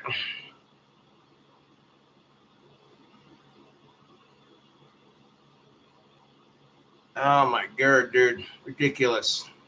Or women with suggestive private Snapchats, maybe even Instagram models. People pay for this not because it's a half-naked or sometimes fully naked woman, but rather because it's digital female attention. Attention, mind. It's actually both. It's not only because it's a half-naked or fully naked female, but it's also because it's attention. You know what I'm saying? Guys are getting what they want. They want to see a naked chick. They want some attention from her. And even though they can't have her in real life, it's the closest thing they've had to a girlfriend. For a lot of guys, like I said, it's the closest thing they have to a girlfriend. It's sad and it's pathetic, but you know what? If it makes them happy and the girls who are doing it are safe and the guys who are consuming the content are keeping it appropriate as far as like acknowledging it's just a fantasy, it's never going to happen in real life, then who cares? You know, that's a lot better than sitting there whining and moaning and bitching and groaning because you don't have anybody. You that requires very little effort to get and maintain. It's why websites like egirl.gg exist, which is again referenced in the video Lonely Fans of OnlyFans, where you can effectively rent out the time of a streamer or gamer to play with you. I even remember watching a documentary some time ago about digital girlfriends in Japan. Men effectively download an app that allows them to have a girlfriend in their pocket, such as Rinko, for example, or Hikari Azuma, both of whom are digital females who offer companionship. Rinko, as a digital girlfriend, is so popular that she's replacing real girlfriends. Remember that creepy movie Her, where a guy basically dates the AI in his computer? Yeah, that doesn't seem like such a stretch anymore. If you type digital girlfriend into Google, you're met with different websites and applications catering to just that. And maybe we can even correlate this e-girlfriend phenomenon to the significant decline in people having sex. What will probably come as a What? More than ever, Americans and people in general are not having sex. percentage of Americans reporting no sex, monthly sex, or sex weekly or more in the past year. So in 1989, like, the numbers were pretty decent, but right towards 2018, the numbers just drop. Holy shit. So in the last 3 years or so, the percentage of people having dirty birdie relations has dropped significantly. Even more so with the pandemic and social distancing. Real talk though, what the fuck does that look like? You FaceTime your wife from the other room. Hey babe, what are you wearing? You can see what I'm wearing. Oh, that's hot. That's hot. Fucking, yeah. Ugh. I don't know. I'm not the only one going through it. I love it. More than ever, Americans aren't having, yes. That makes me fucking laugh my ass off. More than ever, Americans and people in general are not having sex. According to this diagram, the percentage of people having sex has dropped greatly.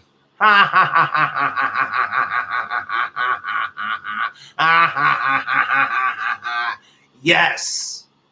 I'm sorry I'm a hypocrite for laughing at that, but that makes me laugh my ass off, dude. I fucking love it.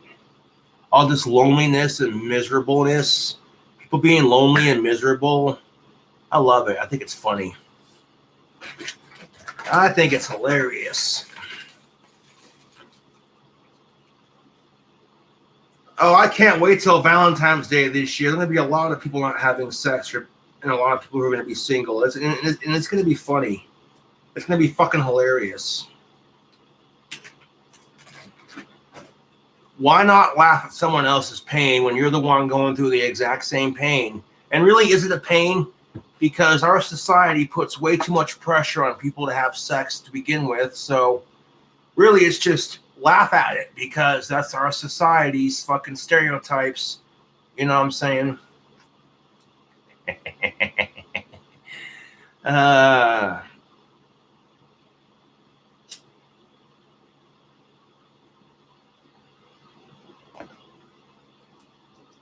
Shock to no one is that the people who spent the most amount of time in a celibate state recently, a large portion of them were men in their 20s. And again, while I don't know for sure, who do you think are the people spending time with online subscriptions and e-girlfriends? I watched a video of a girl recently discussing why she deleted her own. Well, that's just the thing of it, YouTube. If you're not getting laid, you're going to find other ways to satisfy that need. Honestly, if I had a girlfriend and she was good for me, you know, and all that good shit, if I had a legit of-age girlfriend of my own, I wouldn't watch Chatterbait, you know? Like, that's just how it is. But we live in a fucking society where if you're a dude and you haven't had pussy in 3 years, so you watch Chatterbait women to kind of ease the tension on that a little bit, you get called a fucking pig. But if women haven't had dick in 3 years and they're watching some dude jack off, no one says shit.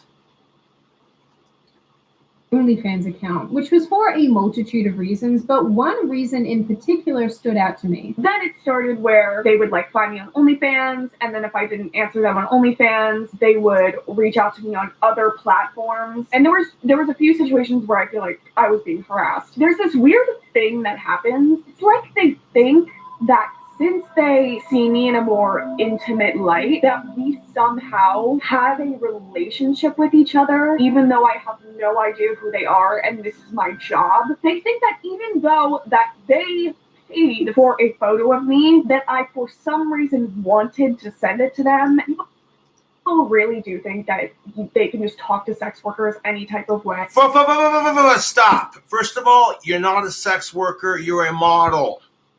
There's no sex involved.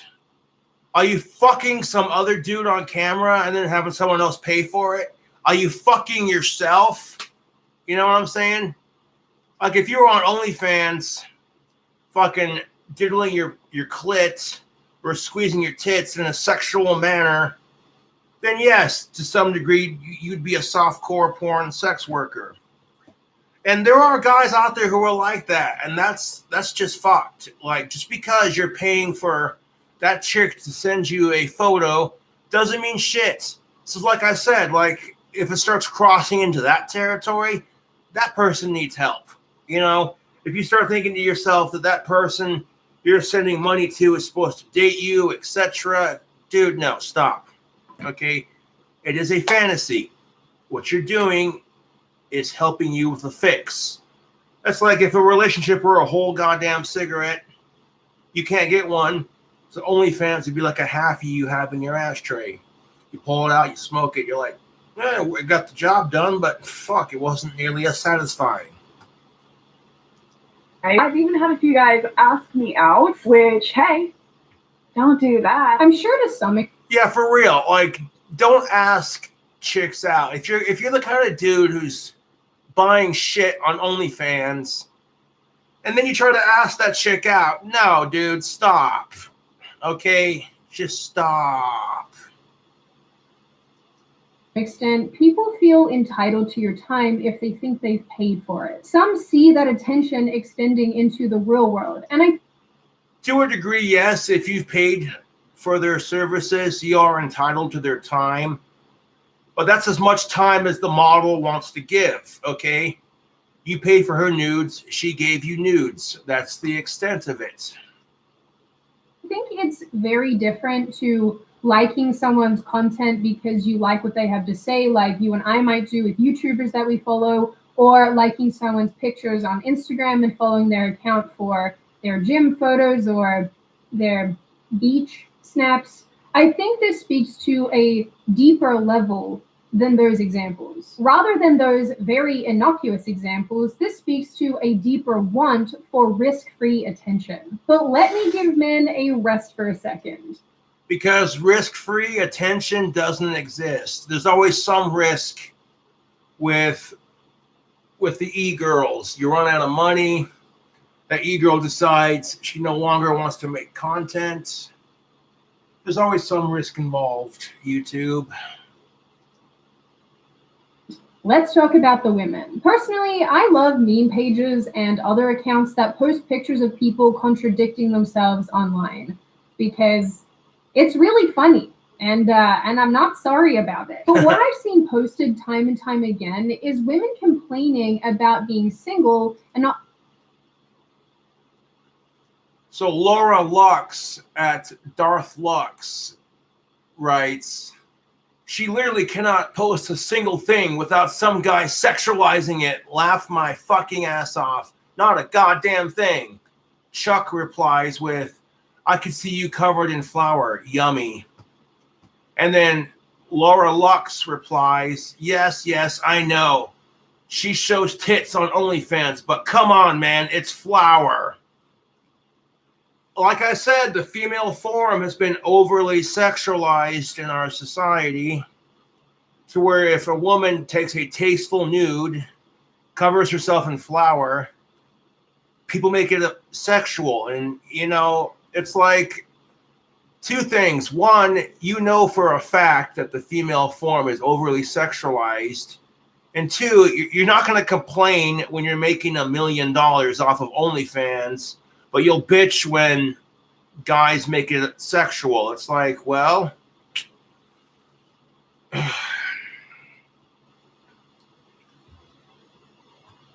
like you'll have no problem smoking a cigarette because it tastes so goddamn good, but you'll bitch when it gives you cancer and drains you out of all your money. Too far? Not finding a nice man. Immediately.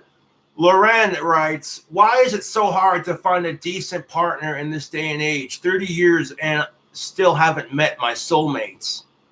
And then she plugs her OnlyFans. Hey, Loren, you're 30 years old almost and you haven't found your soulmate? Join the fucking club. You know what I'm saying? That being said, it can be a lot harder to find a boyfriend or a girlfriend if you do OnlyFans. There are some people who get jealous of that shit.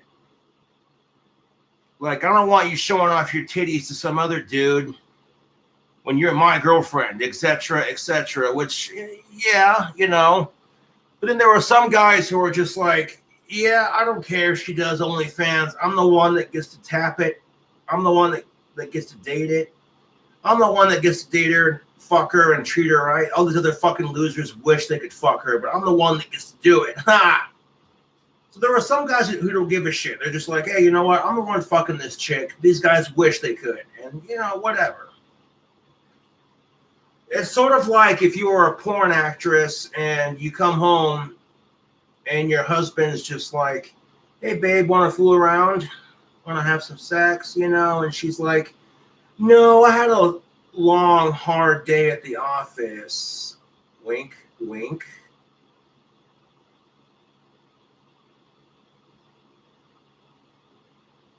You know what I'm saying? Followed by a call to action to subscribe to their OnlyFans or whatever. Yeah, there are plenty of these e-girls who are out there saying, hey, I'm single, subscribe to my OnlyFans. Now, obviously, as with a lot of other things in this video, due to a complete lack of statistics on the matter and this being only anecdotal, I can't actually comment on how common or uncommon it is for lonely women to create this kind of content. But I do still think this is an observation worth noting. Although, like I said, not a huge amount of data exists. Most women reported, 78% of women reported that overall sex work affected their personal romantic relationships in predominatingly negative ways, mainly relating to issues stemming from lying, trust, guilt, and jealousy. One survey of 55 sex workers in Melbourne, Australia, found that almost 80% of them said that their job has a negative impact on their romantic relationships, which isn't really all that shocking. No, really, it isn't all that shocking. If you're a sex worker or you're a model, you know, if you're a good-looking woman that a lot of guys want to fuck, then yes. If you have a boyfriend or what have you and you're a chick in that position, even if you're not a sex worker, dude, like if you're an attractive woman that a lot of guys want to fuck, it can affect your personal relationship. And truth be told, you have to trust your girlfriend enough and the relationship that she won't cheat. But in the back of your mind, you're just like, your girlfriend has all these dudes that want to fuck her. Some of them are better qualified for the job than you are. Some of them have more money than you do.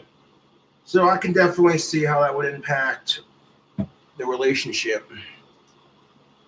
I've got to say, one OnlyFans creator made a video explaining that making this kind of content does actually make dating really difficult. But now that I'm single, I've been asking people, just random guys that I'm talking to, like, would you care if you're going out with a girl and having OnlyFans? And they don't say, for example, they don't know that I have one. They say, oh, I wouldn't really go out with a girl who had one. You have to be prepared for that. If you are like looking for a relationship, just be prepared that the majority of people won't be accepting of whatever you do. In a way, I think it's all very ironic. Men don't want to actually date the woman who acts like this online, but will happily connect with her and Well, some men want to, and that, you know, that's a stretch, Sydney. Some of these men actually do want to date the women. Some of them don't. Just depends on who you talk to. pay for her content. And these But it is ironic if you don't want to date her, but you'll pay for her content. Well, it's just because relationships take work. They really do.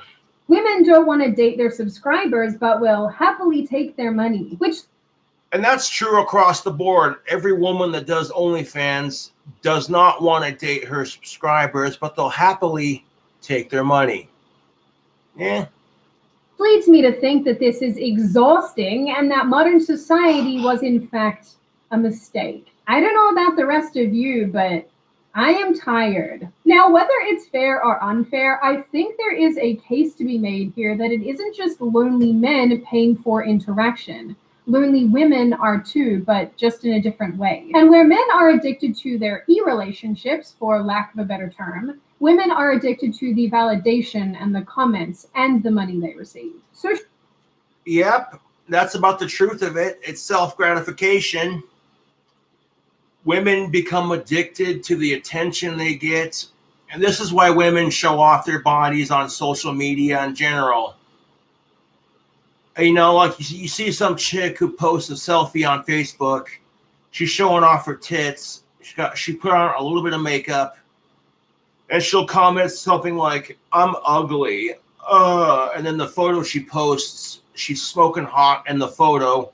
And she'll post a comment like, I'm so ugly, just to have a bunch of people like the photo and say, no, honey, you're not ugly. No, stop. Where is this coming from?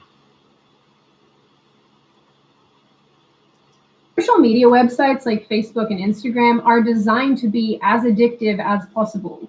Likes and comments make you crave more likes and comments, in the same way that you might crave more alcohol or drugs. Why should the reward that both parties receive on OnlyFans be any different? It's no different to porn addiction, which is arguably one of the most harmful and destructive things for men and women. But realistically, this synthetic that both parties receive on OnlyFans be any different? It's no different to porn addiction, which is arguably one of the most harmful and destructive things for men and women. But realistically, this synthetic... It can be destructive depending on how you treat it. Anything has the potential to be addicting. It's just a matter of how much you do it. Does it control your life? Intimacy and manufactured affection should go the same way as any other addiction to something artificial. In the long term, it's unfulfilling. Cure the circle of sadness and loneliness and frowns for everyone. Ultimately, a lot of this gets compared to the sugar baby, sugar daddy phenomenon, which has been around since forever, where women spend time with men who effectively pay them for a series of services, like touching their no-no square. The reality is that we probably couldn't have this conversation unless I address terms like simp, which specifically is often attached to this topic overall. This is a term that describes men who more or less throw money or attention at some. The world's current definition isn't too far from two shorts. It's a person, often a man, who throws money or attention at someone else, often a woman, in order to win their affection. It doesn't work. The whole simp culture, where he's throwing his attention, his money, and his affection towards her, it doesn't work. Well, it depends on what you're trying to make happen. I mean, if you're trying to gain a meaningful friendship, you don't care about sex, and it works and she becomes your friend because of it, well then yes, it does work. But if you're doing it just to get laid, and that's someone else, often a woman, in order to win their affection, which I personally hate, in the same way that I hate the term thought, which 9 times out of 10 is not even applied to people who actually fit that criteria. It's always applied to innocuous behavior. Why do people do this? Anyway, I hate the term simp because, much in the same way, I feel like it is applied in innocuous situations for innocuous behavior and used to shame men when they're just being nice as a general rule. But thank you. You know how nice it is to hear that? You hear a woman out there who says, I hate the term simp. I agree. I hate the term simp 1000%. And it's just like Sydney Watson said. It's implied to men who are just trying to be nice in general. So now men are being, and I quote, simp shamed for being nice to women, while women get slut shamed for trying to get some dick. It's ridiculous. But I also feel like it is a gross oversimplification of what is actually going on in these situations, which is it's not my favorite, but it's undeniable that people use these terms like simp or incel or virgin to shame men for this kind of behavior, which has to speak, at least in part, to the... Well, the term incel is accurate. I'm all for it. Men who are pieces of shit, who treat women like crap, and who just your typical woman hater pieces of shit. You want to call them simps? Fuck off. They're incels. Okay? We should shame men for being mean to women, calling them incels and shit like that. But shaming men for being nice to women, that's where I draw the line, dude. Like, if we woman shame feminazis for being cunts to men, you know, and ruining the feminist movement in general, we should definitely shame men for being assholes to women, you know. But this is what happens when men go out of their way to be nice to women because it's the right thing to do, and they get attacked for it. So they think, oh, society correcting their behavioral patterns. They think, okay, so I guess this isn't what you're supposed to do. So then they start treating women like crap. And when that doesn't work, they're just like, well, what the fuck are you supposed to do then?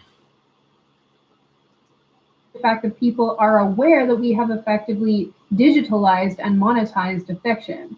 And a large body of people just don't seem okay with that at all. At the end of the day, I think a lot of this circles back around to the fact that we have effectively digitalized relationships and interaction. Things are more difficult not only because of how impersonal and easy it is to just jump on an app and start swiping for new people, but also because of how strained and complicated male-female interactions have become. Our increasingly feminist society.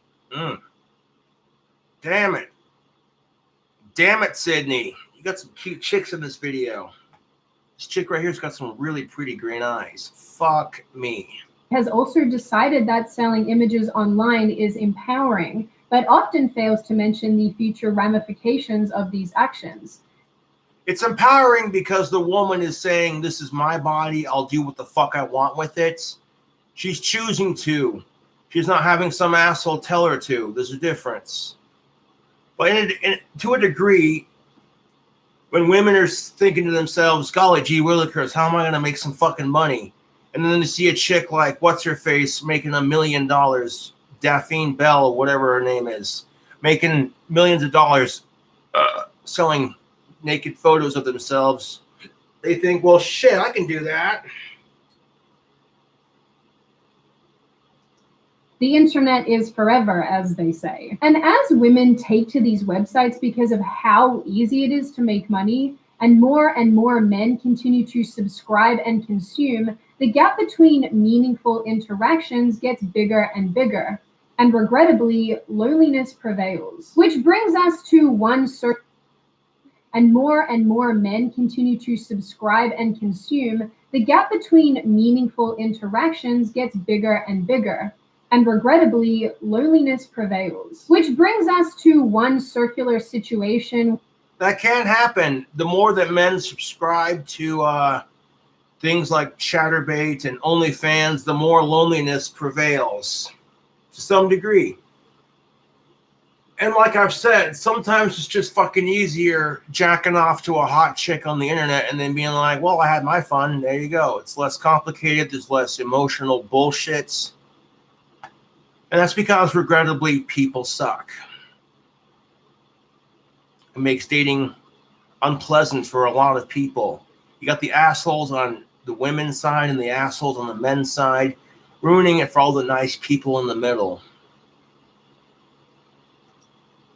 Where everyone is ultimately unhappy and no one feels fulfilled. So basically, the human embodiment of 2020. In any case, if you ask someone like me, I would say that the world of e-girls and e-girlfriends and the men who pay for their remote affection is a pretty grim picture. And in the end, it is very unhelpful to ignore the necessity of good relationships and connections when explaining this phenomenon. And maybe what we should be doing is focusing our attention on the loneliness behind the demand. Now, before I open the floor to all of you, this is just a reminder that you can download Surfshark VPN using the link in the description. When you do, you receive 84% off and 4 extra months free. Now I open the floor to all of you. What do you all think? Is this actually related to loneliness? To some degree, yes. I feel like that when you're lonely and you're depressed, you find a way to cope with the situation. And if you're using things like OnlyFans and Chatterbait to cope with your loneliness versus letting it control your life, then, you know what I'm saying? Dude, I like watching hot chicks on Chatterbait, but here's the thing of it. it doesn't consume my life. I'm not doing it every fucking day, you know. Is that why men subscribe to these content creators? Should these content creators exist in the first place? Is this Look, these content creators have just as much a right to exist as anyone else, as far as the internet goes. You know what I'm saying?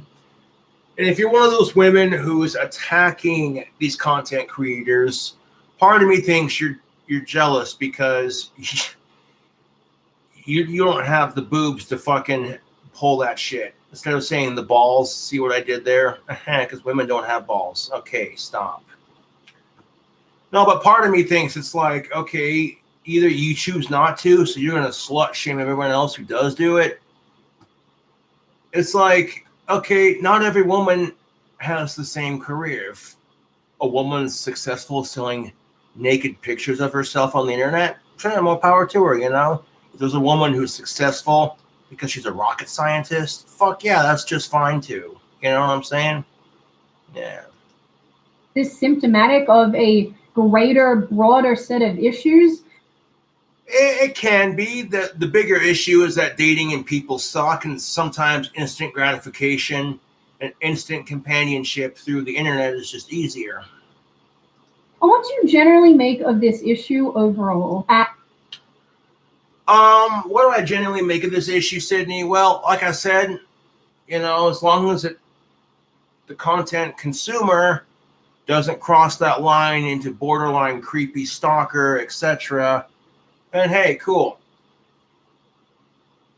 And if the woman's happy and doing what she's doing, then who cares? You know? It's her body. As always, if you like the video, It's her body, her right. hit subscribe and the thumbs up button. If you want to leave a comment for free to do so, just be respectful about it. And I will see you guys next time. Yep. How's it going, Dazzlers? Welcome back to Daz Games and another. I needed to overcome God emotional damn it. eating. I hit the wrong fucking button. Everything. God damn it, I keep hitting the wrong fucking button. How's it going, Dazzlers? There we go. I gotta take a piss. Be right back. Fucking beer goes right through you.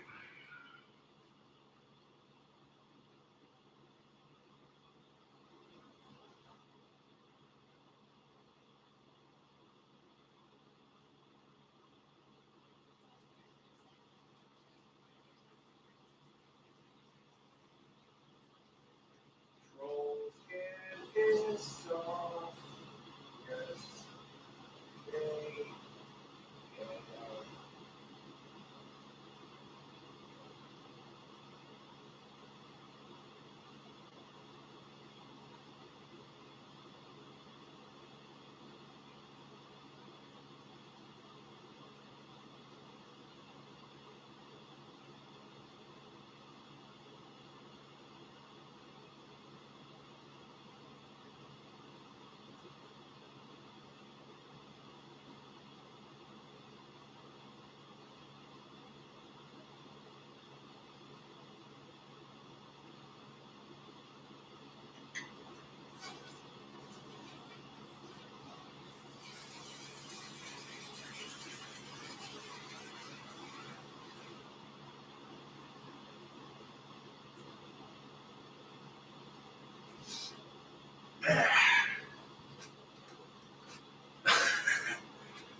So, Daz Games. Yes. Here's the other video we're going to respond to. Excuse me. And we're going to respond to it in the most ironic way we possibly can. Yeah. Yeah. Oh my God. YouTube. I do appreciate y'all tuning in to the stream and hanging out. That is most freaking definitely what's up. Yes. Most freaking definitely what's up. Let's see how the the carpet is selling. I got pieces of my old carpet for sale on Cobra Craft Handmade Wands. I got 2 orders here. I got about 2-3 weeks to process those orders, so we got plenty of time. I'll get those orders done when I can, just because it's New Year's and yeah. All right.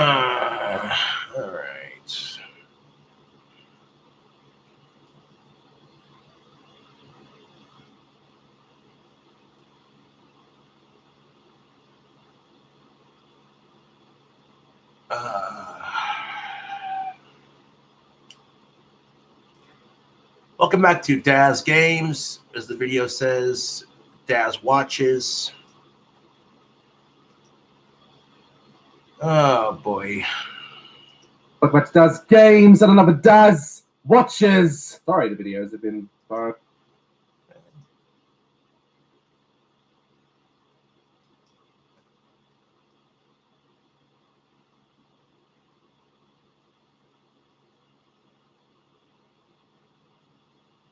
Let's see here.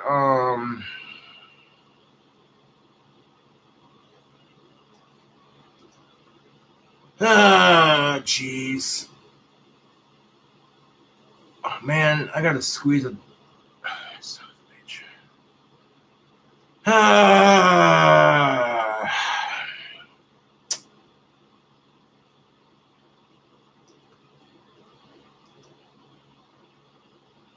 YouTube, I gotta make. I want to hold it for the video. I don't want to poop on camera if I can help it. All right.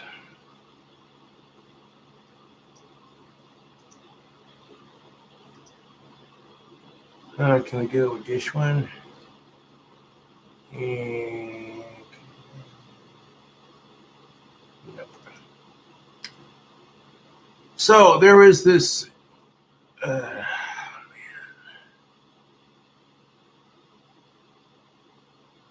Dude, I'm trying to hold it on camera, and it's not good for me. God damn it!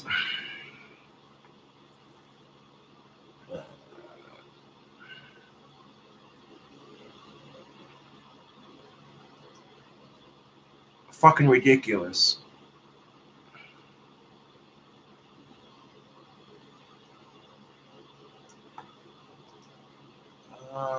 Let's see. No, I'll hold it. I'm not gonna poop on camera if I can help it.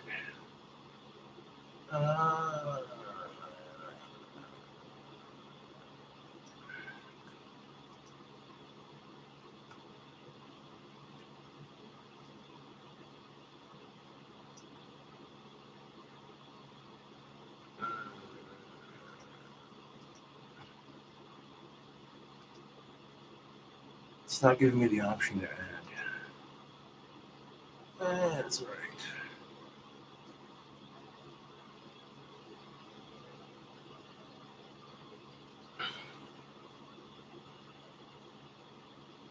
So there's this teacher on YouTube who calls herself the vegan teacher.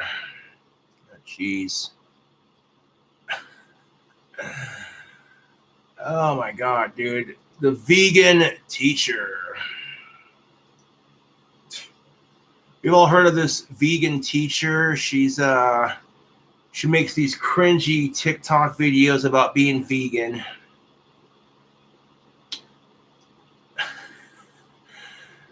Oh man.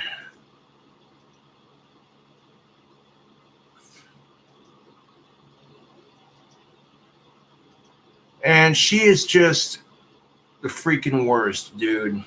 Can I say that? I don't care. I just did.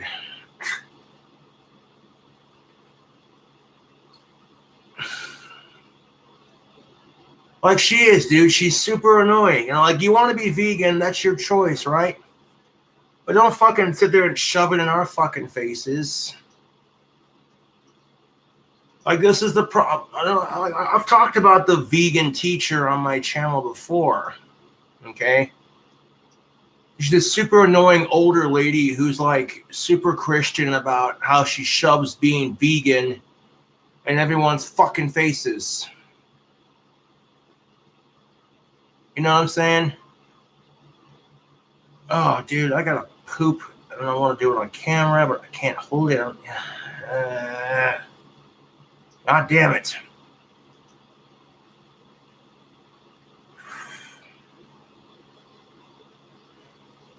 No, I'm not gonna poop on camera. That's just no.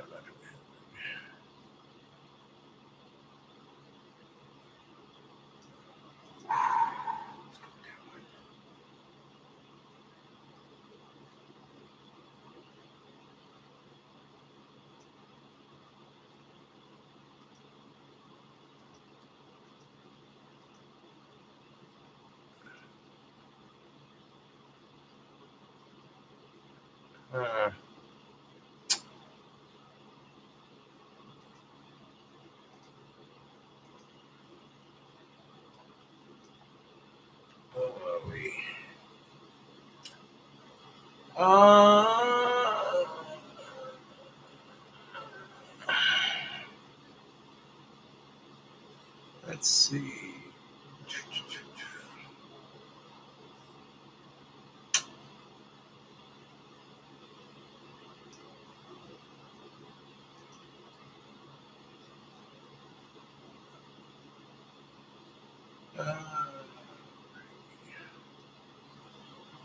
Could order this. I could order fries.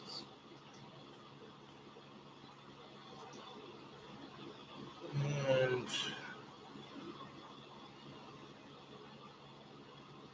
dude, that's expensive. Yeah, I'll just do the other ones. Fuck it, I don't care.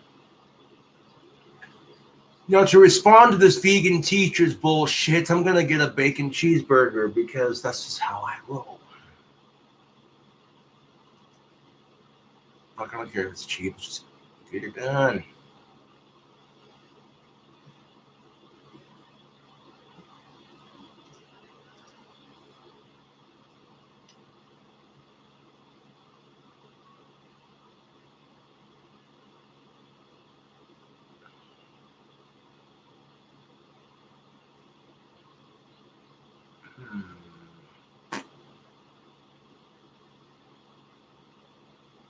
Let's see.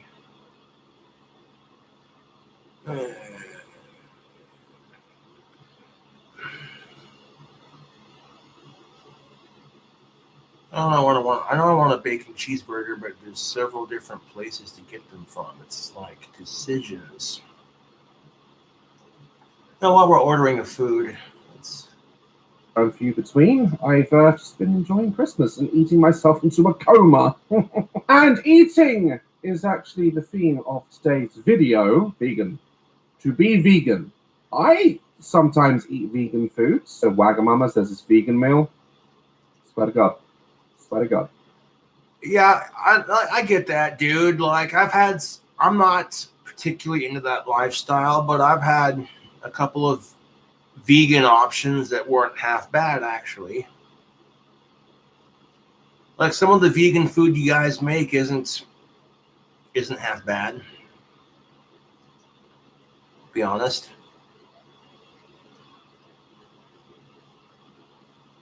But yeah.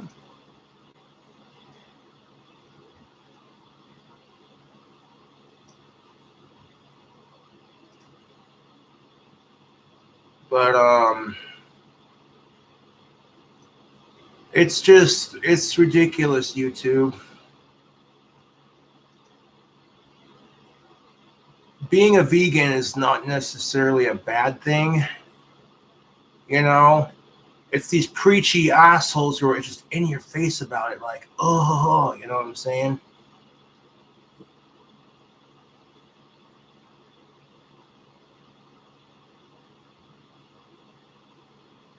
Yeah.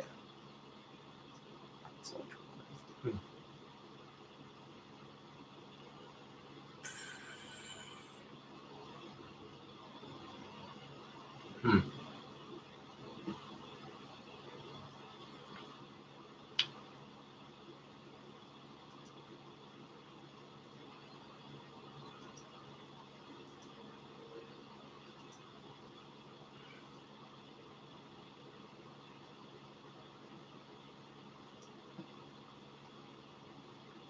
Oh, you can't add bacon to this one? Dog.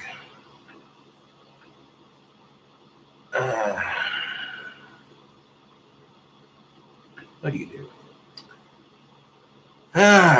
Okay. We're just going to...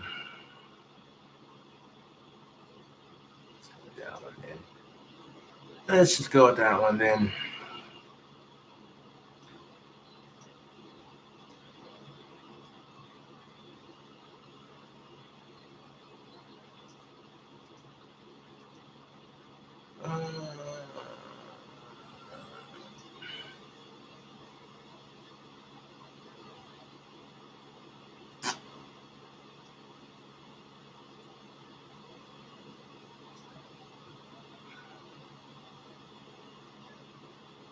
That one.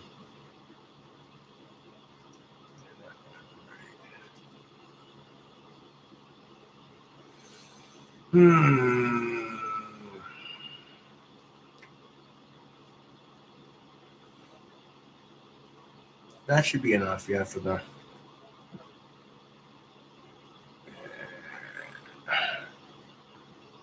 This fucking vegan teacher, dude, she's annoying as shit, dude.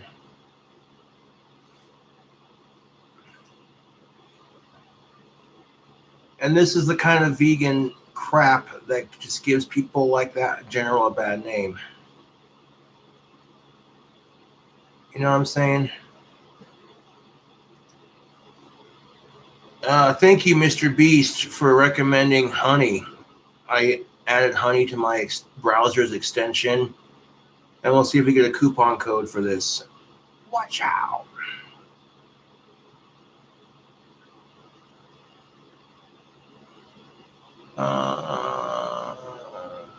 Continue. There was no valid promotion. Ah, damn it. That's all right. Sometimes you don't.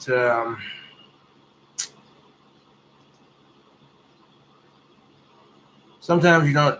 Sometimes it doesn't find coupon codes, but that's all right.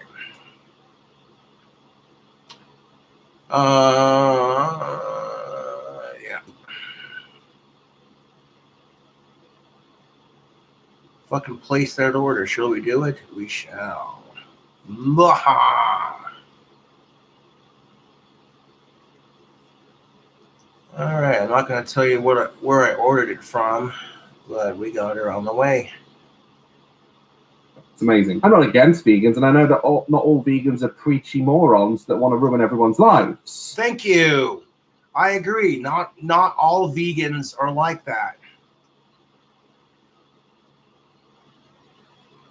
You know what I'm saying? Not all vegans are like that. I agree 1,000%. But I also eat meat, and meat. Well, of course you eat. Meat is delicious, dude. Have you ever met a healthy vegan? No, real talk, YouTube, real fucking talk. Have you ever met a healthy vegan? You know what I'm saying? They look miserable, dude.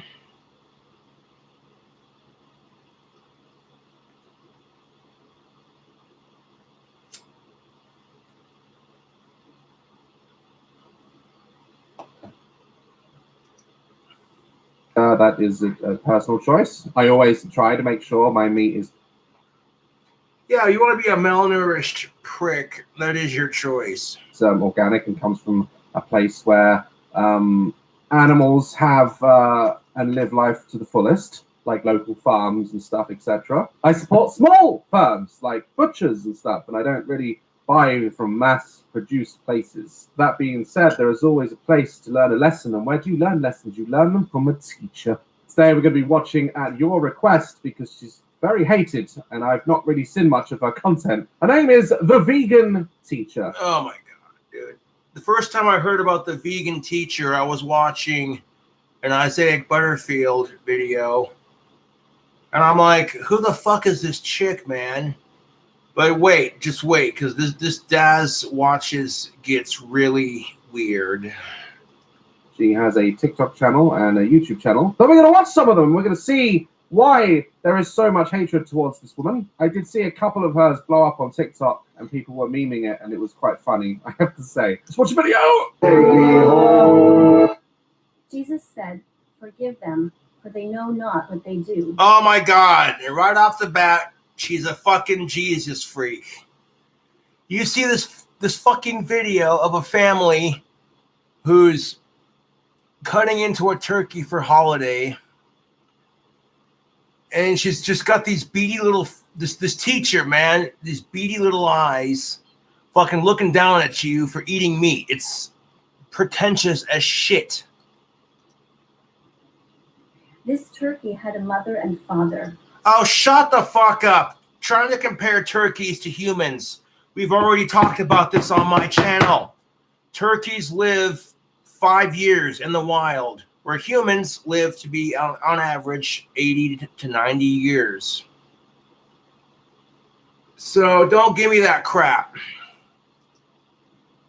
Humans took her father and placed him down. Wait, what? Jesus doesn't support this. Hang on a second. Okay, here we have Jesus, and Well, look at that. Here's a depiction of the Last Supper with the cunt Jesus himself. Look at that. Right there on the... Holy fuck. There's a goat's head right there. A goddamn goat's head sitting right there in the Last Supper. Are you kidding me with this crap?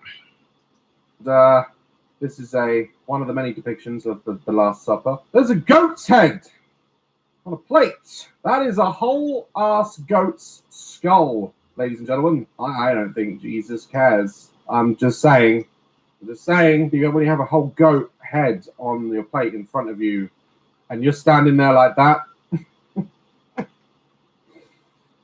bring me another goat's head. No shit. With all that sass and pink loincloth, I think he cares. He doesn't care. Against his will into a device, masturbated him.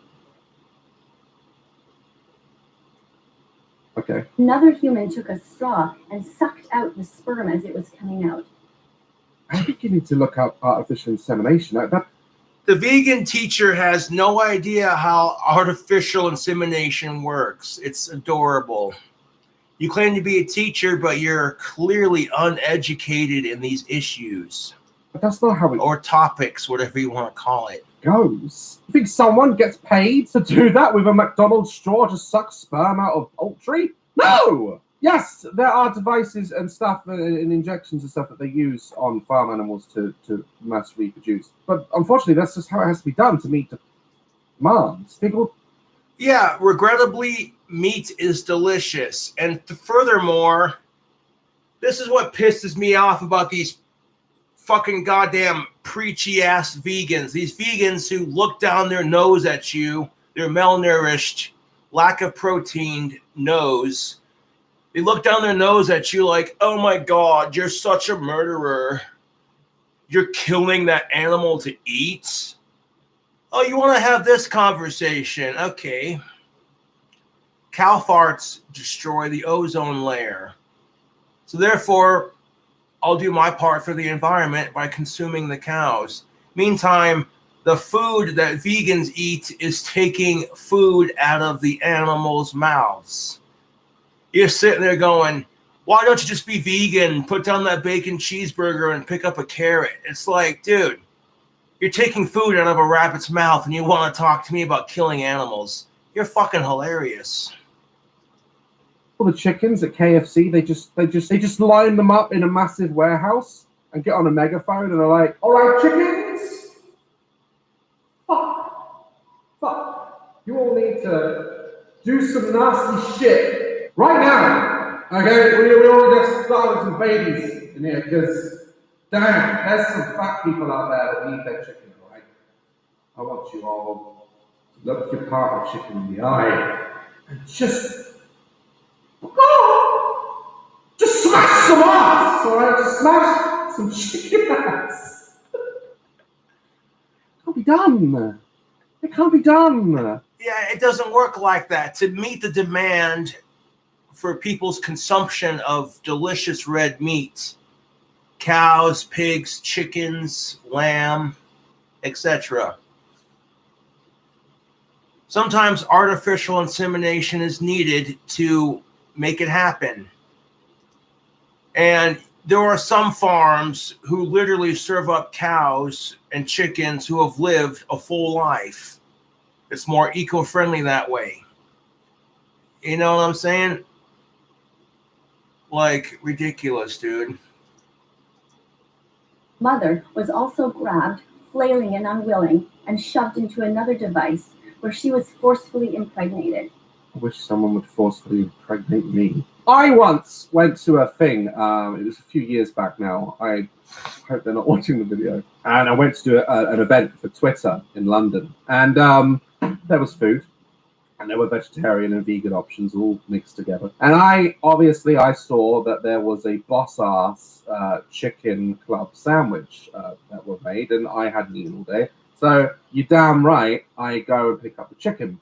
As I'm eating my sandwich, I get tapped on the arm, and this guy turned around, and he had like a massive mohawk and had studs. You know those studs that they put under the skin in their skull? I'm apparently mental for eating a chicken sandwich, this guy, but it's okay to have bolts out your head. Hey, I've seen those piercings where people make it look like they got like these little, bumps coming out of their forehead or whatever. It's body modification, man. You want to do it, it makes you happy, cool, man. But going up to, and here's what this mohawked individual says to Daz. What does he say? Okay. And he turns to me and says, do you know that chicken didn't sign a contract to be eaten, right? What the fuck? Okay, so this vegan comes up to Daz at a convention, right? This complete fucking stranger, and says, do you know that chicken that you're eating didn't sign a contract to be eaten, right?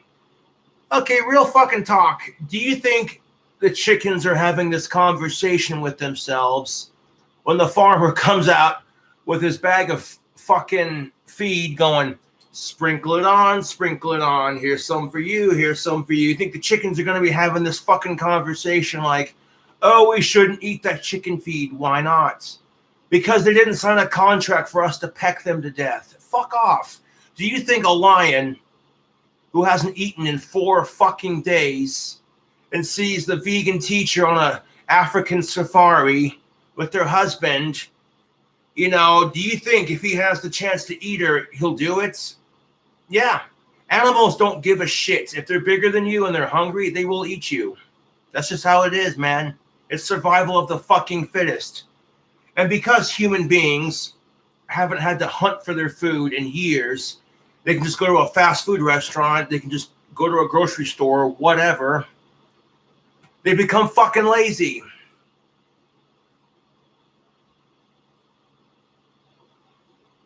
You know what I'm saying? So, like, serious question. Do you think the vegan teacher, if she was walking through the jungle, that the lion was going to subconsciously think to himself, yeah, you know what? This is a mother. She's got kids. I couldn't bear to. No. Fuck off. The lion's not going to think that. The lion's thinking, hey, man, I'm in the jungle. This bitch is in my territory. I'm hungry. But that's just it, YouTube. Like, if you want to be vegan, cool. That's your fucking choice, right? That is your fucking choice as a human being. But don't fucking sit there and shove your beliefs down our fucking throats. If you want people to choose the vegan option, being a right cunt about it is not the way to do it. That was salty language. Fuck, shit, piss, wanker.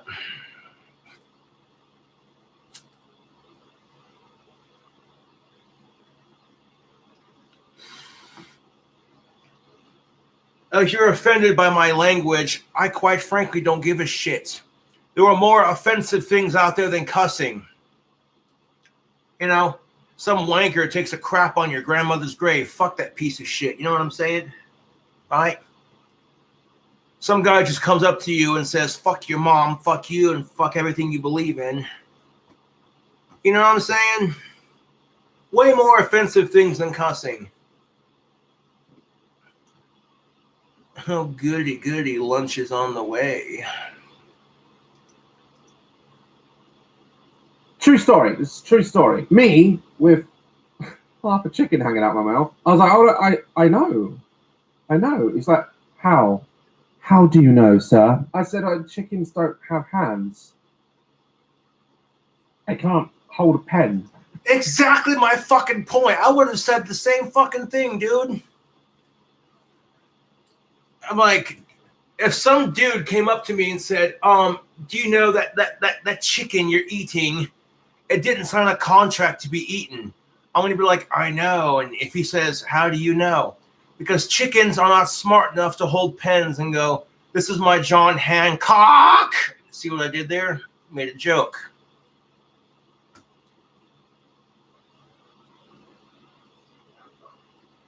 The chicken isn't smart enough to be like, here's my John Hancock.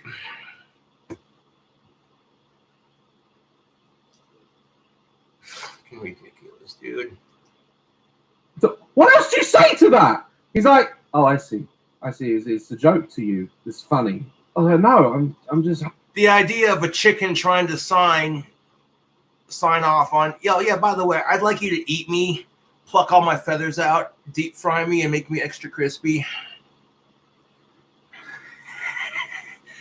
Oh, fuck off, dude.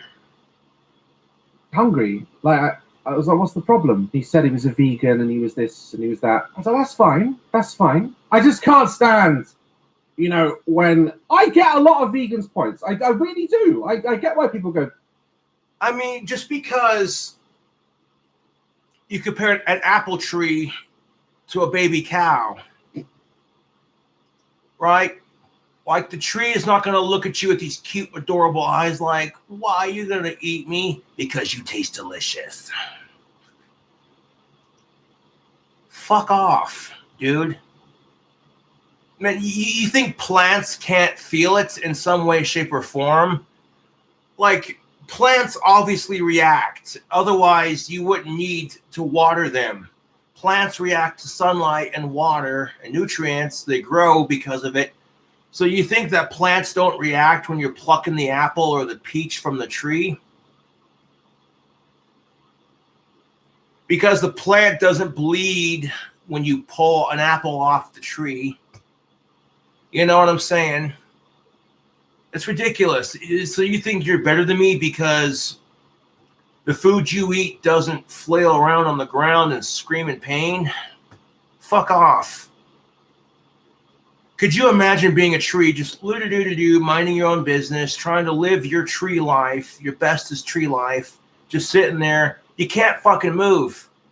You can't move. So you can't control when birds decide to peck their way into your branches to make a nest. You can't control when some dickhead decides to pull a bunch of apples off your branches. Just fucking silently sitting there taking it. You can't scream out in pain. That'd be fucked, man. That would be fucked. That'd be like going up to someone who can't express pain and just kicking them in the balls several times and laughing because they can't scream out in pain like, ah, you know what I'm saying?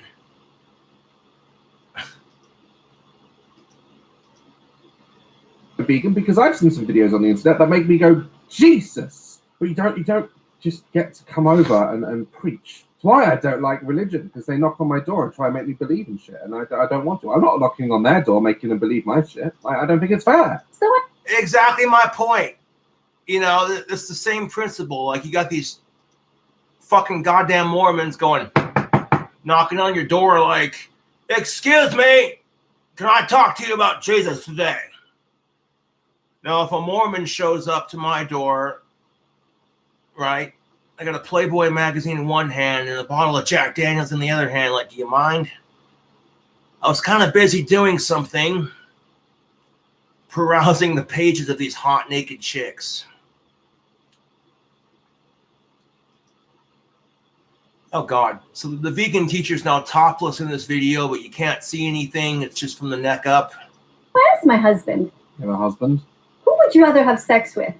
That vegan nurse, that meat teacher, Miss Tofu, or me?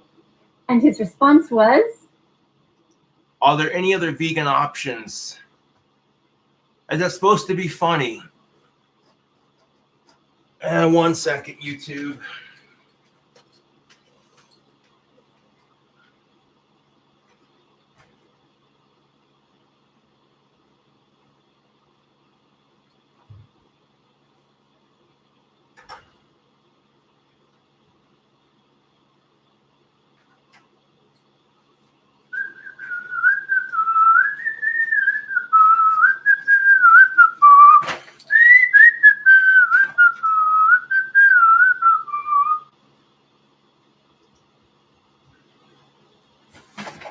Oh. The only difference is when I feel like shit after eating this, at least I know I put some meat in my body.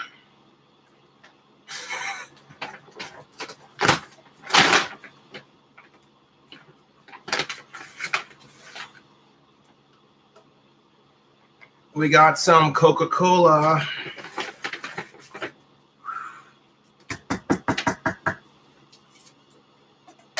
Right, because you know these vegans are going on.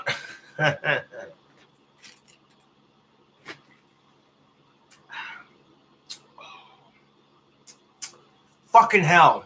McDonald's, your Coca-Cola is on point, dude. Whatever McDonald's does to their soda pop machines, it's a fact. Like, Coca-Cola from McDonald's tastes so much better. All these other fast food restaurants, it just, you know.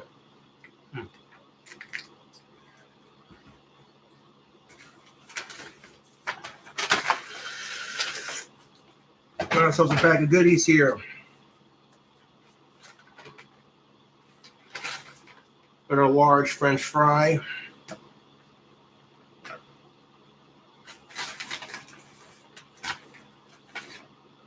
Ketchup. Not that they include it as an option, but nope. Not really the biggest fan of ketchup, to be honest. With our napkins. A couple of loose fries. All right. Not a sponsor, free advertisement. What exactly did I get from McDonald's? We got a double bacon quarter pounder with cheese, extra bacon, extra cheese,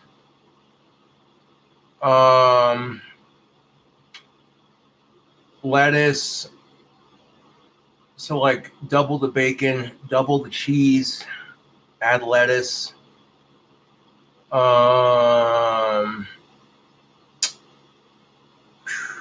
A large French fry. Yeah.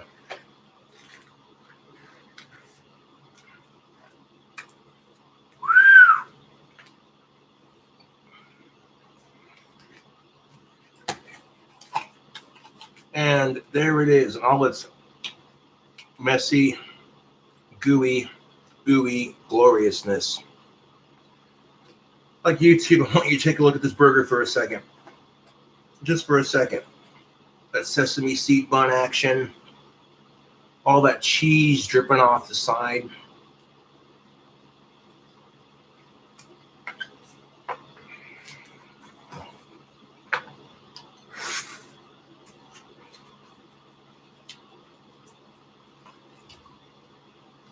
Oh my God, the cheese on the side of it.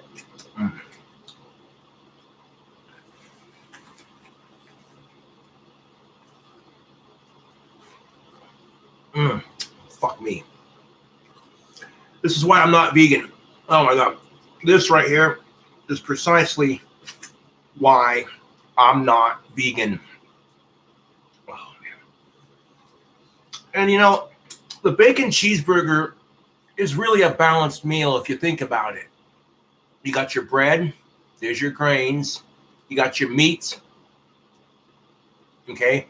You got your cheese, which is your dairy, and then you got your, if you put toppings on it like lettuce, tomatoes, etc., there's your veggies.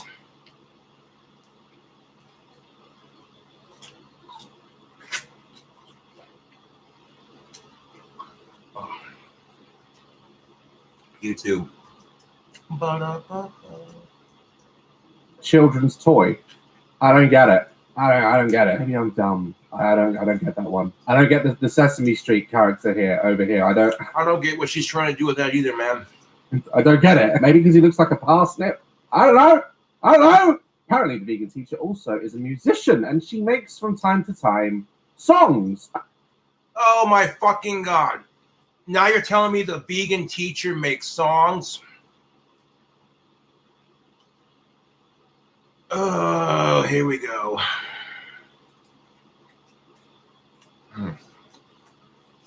Oh, that pickle action.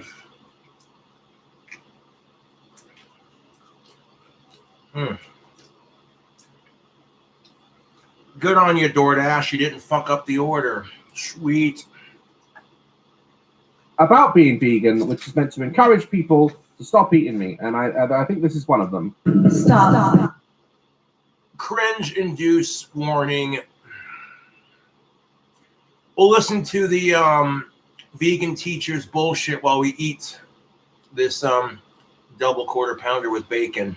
What the hell is on your plate? Stop. What the hell is in your face? Stop. What the hell is this song? What the hell's on my plate? Bacon quarter pounder with extra cheese and extra bacon. What the fuck's on your plate?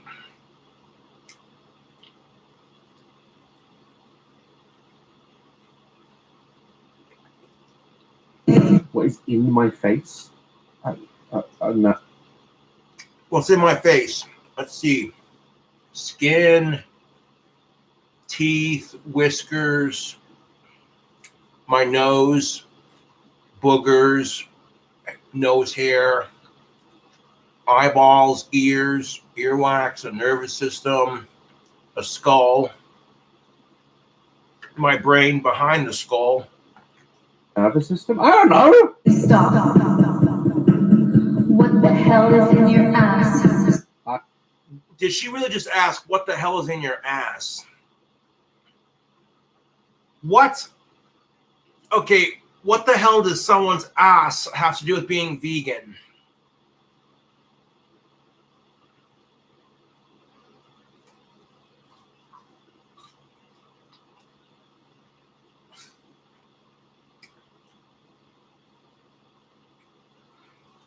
I don't think that's any of your business. And I don't think anyone else wants to know what's currently in my ass. What happened for breakfast this morning? Nothing is in my ass right now, if you really want to know. Damn.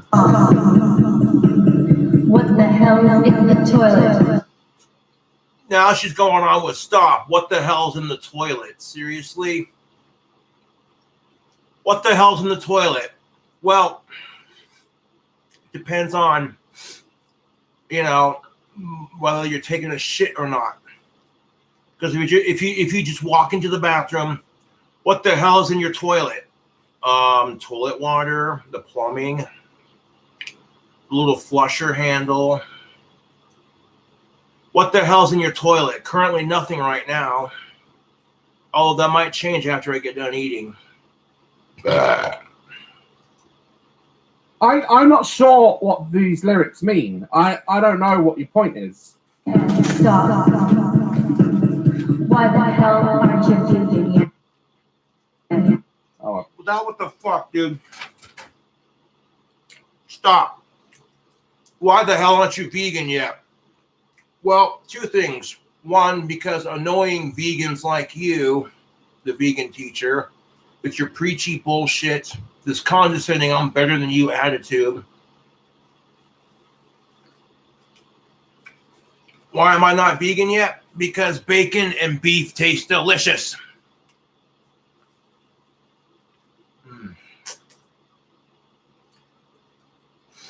Oh. That was tasty. Now to finish off, probably the most vegan thing that McDonald's offers, their French fries.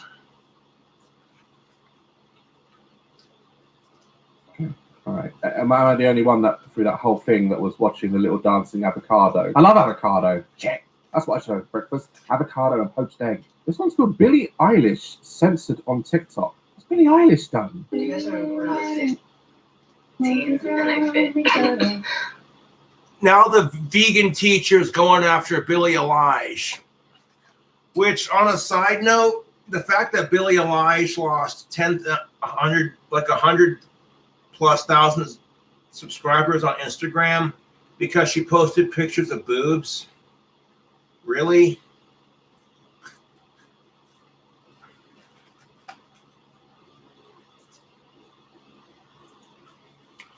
No, Billie Eilish was talking about getting rid of her green hair because her fans were making fun of her. And I'm like, dude, honestly, Miss Eilish, who gives a shit what color you dye your hair? Okay, you're a gorgeous singer. fuck what anyone else thinks, right? You want to dye your hair fucking pink? Dye it pink. Who gives a shit?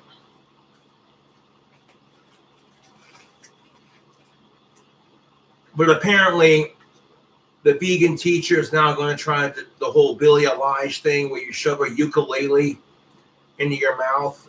Not quite sure what that has to do with being vegan.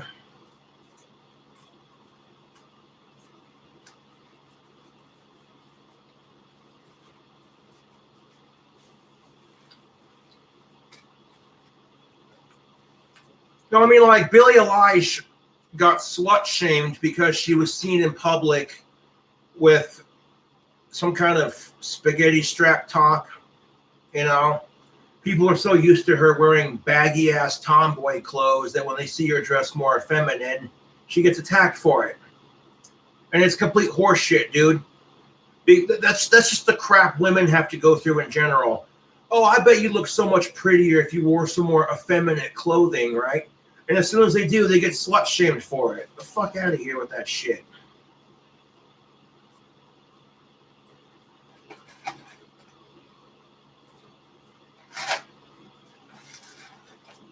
Ridiculous. Get out of the way! Oh.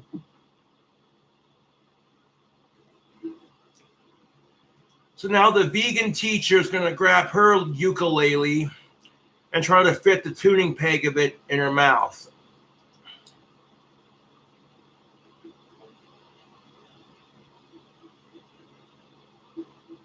So are we eating instruments now? Huh? Being vegan, when you go to eat your ukulele, like, when you're so against meat, you'll eat your own goddamn ukulele. You get done protesting and you're like, shit, I need a snack. Come here. Get over here.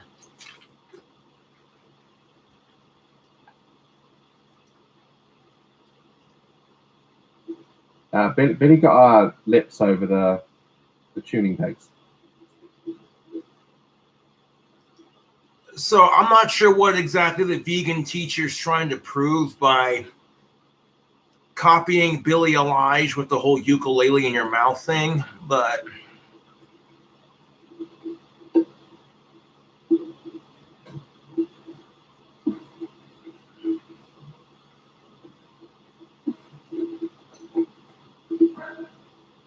Go vegan. yeah, because nothing screams go vegan like shoving a ukulele in your mouth. What the fuck was that? Not trying to be a perverted asshole, but I guarantee you, if the vegan teacher sucked me off and swallowed my cum, that vegan teacher would have enough protein to last at least 2 weeks. Probably more protein than her body's actually used to. Except here's the thing of it, she's a little too old for my taste.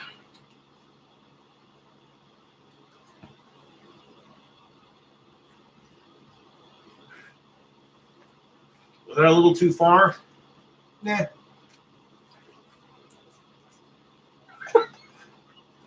Breaking down stereotypes one at a time, ladies and gentlemen. No, I want to go vegan. Now I've seen someone deep throat a ukulele. I want to be vegan. I don't get this woman so far. She's not made. No, the vegan teacher is what you call out there. Wink, wink. She's a little out there, if you catch my drift.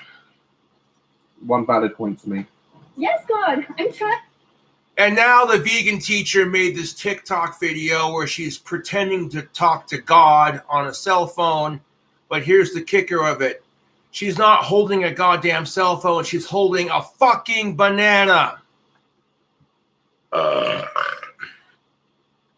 Honestly, if you hadn't seen the camera sitting right there, you'd be like, who the fuck is this crazy old woman talking on a banana like it's a cell phone?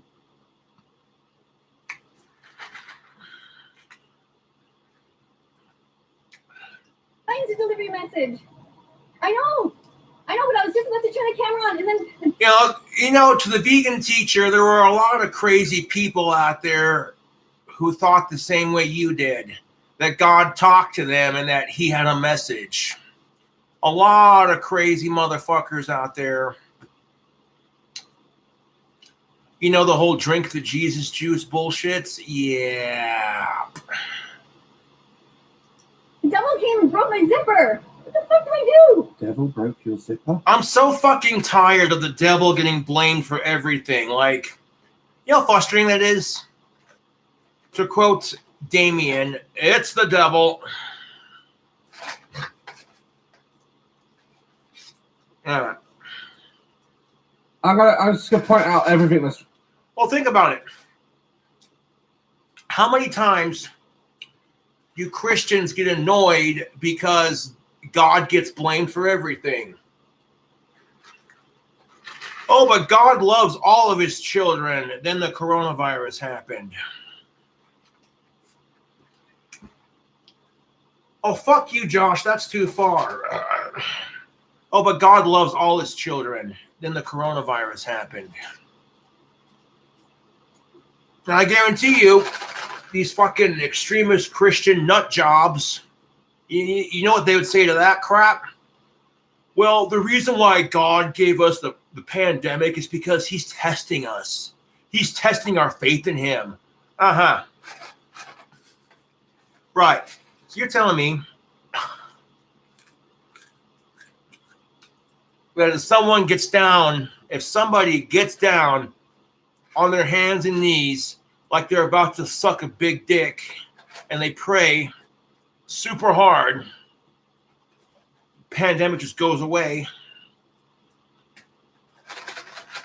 I mean, this shit pisses me off, dude. We finally get a vaccine. We finally get a fucking vaccine, and then 2 more variants that are twice as contagious pop up. One in Colorado and one in the UK. It's fucking ridiculous.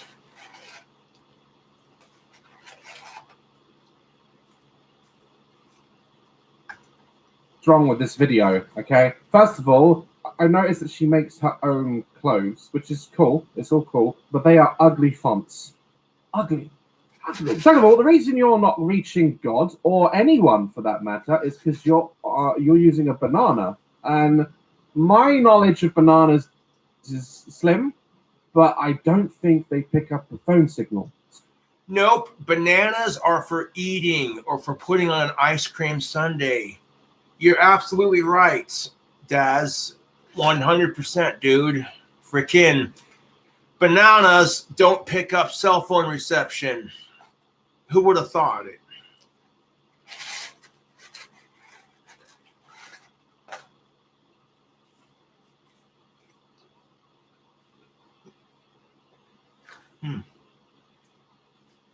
Landed on my pant leg.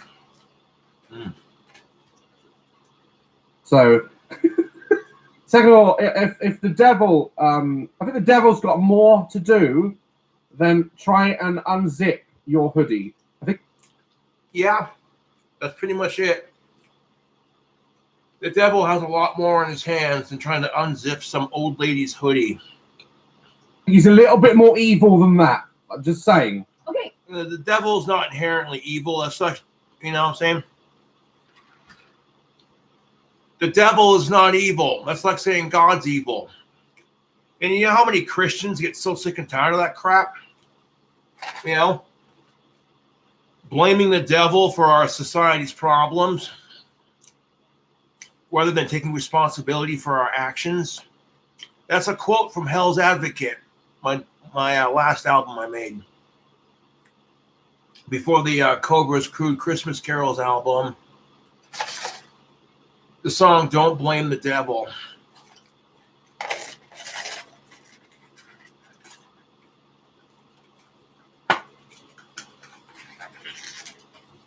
Like, oh, geez. Our kids are doing drugs and alcohol and being rebellious. Who do we blame? It's the devil.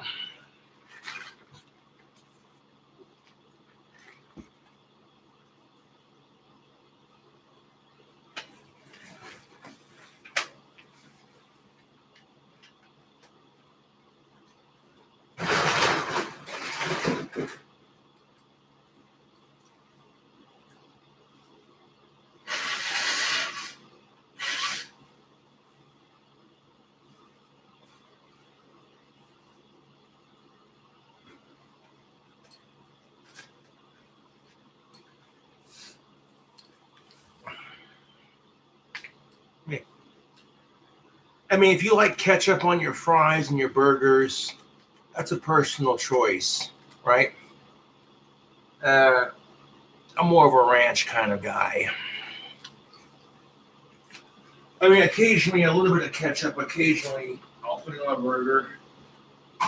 Like, I found myself occasionally putting ketchup on a burger when I'm in the mood for it, versus when I was a kid.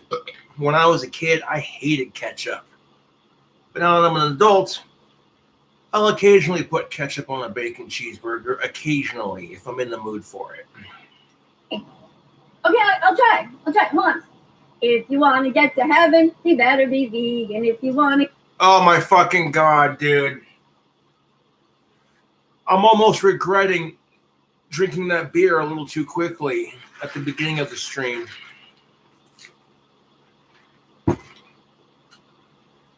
And here's something to think about the vegan teacher. If God was against meat, why did he create it? Because according to Christians, God created everything, including meat.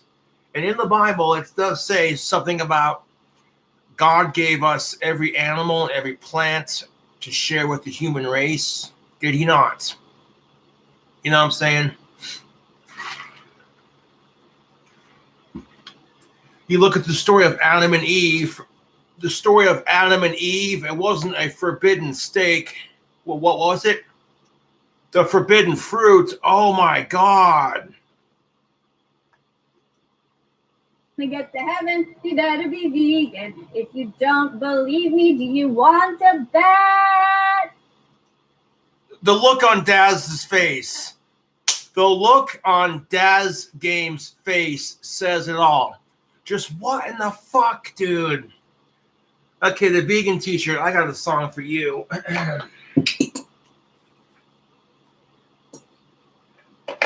Now, I'm pretty sure God doesn't give a fuck if you're vegan, right? He's not sitting there going, oh, that person's eating a steak. Fuck them. They're going to hell. Like, fuck off, dude.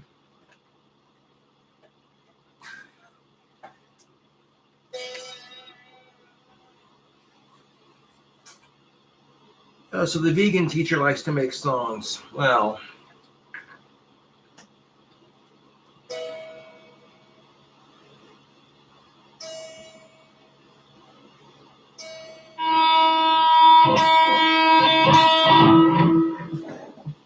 you know, it's like I'm the crazy asshole for eating meat, but you're over there talking into a banana like it's a goddamn cell phone, acting like God's talking to you. Like, okay.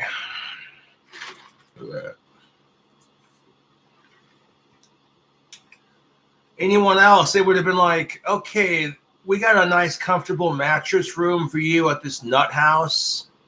And trust me, the nut doesn't have any animal fat in it. It's just a nut house. So it'll be a vegan-friendly mental asylum. You know, you're sitting there talking to someone on the damn cell phone. But it's not a cell phone, it's a banana. Maybe the lack of actual meat has made the vegan teacher malnourished and cuckoo for Cocoa Puffs.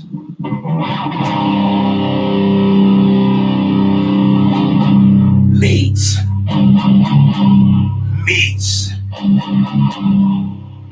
Fuck your vegetables, I like my steak.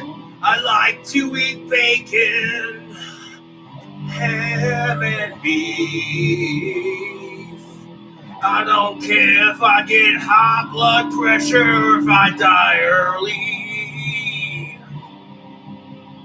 Because that steak dripping in barbecue sauce looks so pretty.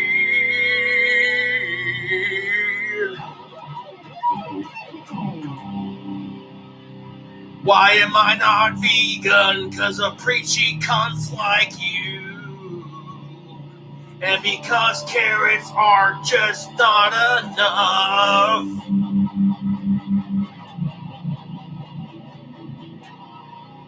And because chickens and eggs taste delicious.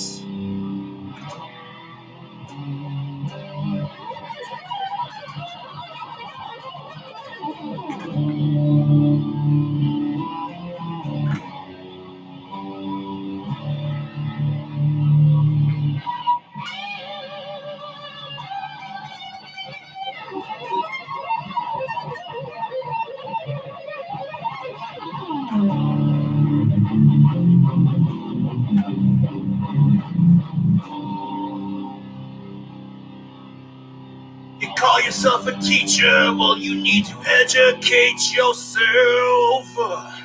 A balanced diet is better than nothing.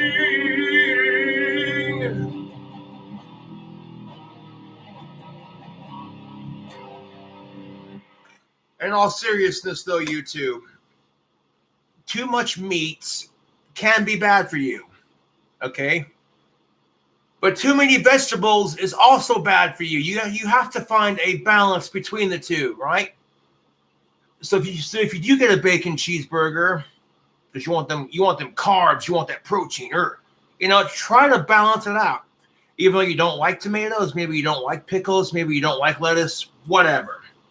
You know what I'm saying? It's the truth.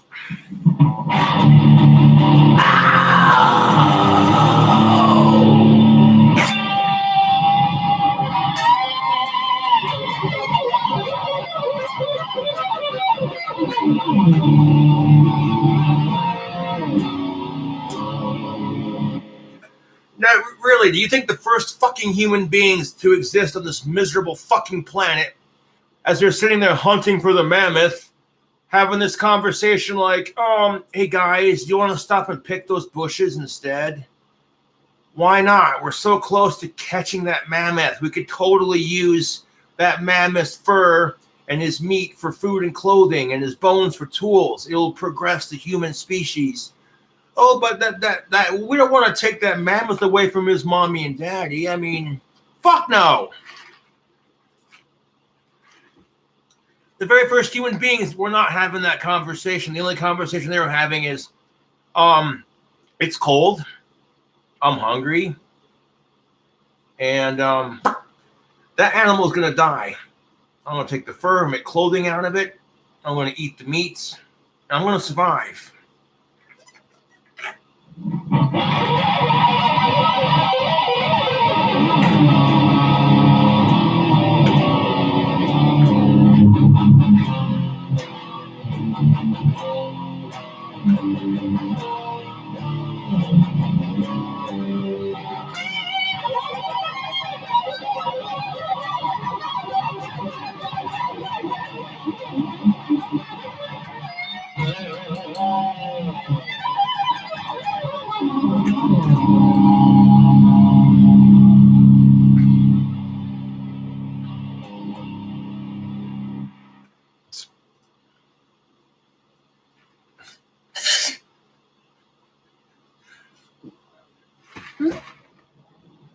Because God has a message for you, and here it is.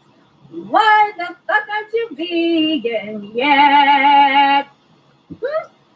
I'm pretty sure if God had a message, it'd be like, why the fuck are you putting words in my mouth, you stupid bitch?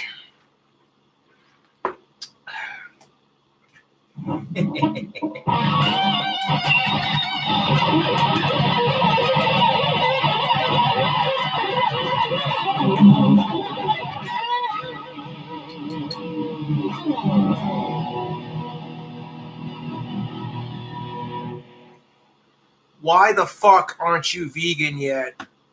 Oh, you're adorable with your little potty mouth. You feel big and grown up cussing like that? For fuck's sake, man. Why the fuck aren't you vegan yet? Well, because animals taste delicious. And I cannot get my daily source of protein from plants. They might have plants that have like plant-based protein. It's just not the same, dude. It's just not the same. And this is why people hate vegans. It's because of the vegan teacher. You want to be honest about it. This is why vegans get made fun of. It's because of people like the vegan teacher. He better be vegan. Suddenly, Fuck off. I'm getting the hate. I'm understanding the hate. Right. That was the. Did you not even plan that? Did you not even like put effort into the lyrics? You just went freestyle. Okay, that was awful. That was awful. Some people just shouldn't sing. I can hit a few notes. I'm not the worst singer in the world. Yeah, some people shouldn't sing. I'll admit it. I suck at singing, but at least I can admit it. in the shower, you may as well hang on the wall, like, do not disturb. The Aretha Franklin's in here. Maybe not that good, but like, that was terrible. That was awful. Oh, she's not done. She's not done. Heaven awaits for everyone who is kind to animals. Okay, fuck this Christian bullshit. Because here's the thing of it, YouTube. If humans did not eat animals, they would overpopulate and die out. I despise mongooses. They eat cobras. I fucking hate mongooses. They suck, weasel-like little shitheads. But if mongooses did not occasionally eat a cobra, cobras would overpopulate and die out. So even though I hate mongooses, I understand their role in the ecosystem that we have. And us humans, it's no different. Like if we stopped eating cows, turkeys, chickens, etc., they would overpopulate and then eventually die out. So, Yeah, it worked. Sort of. I don't know. Okay. Free vegan food. I'm coming right away. this chick.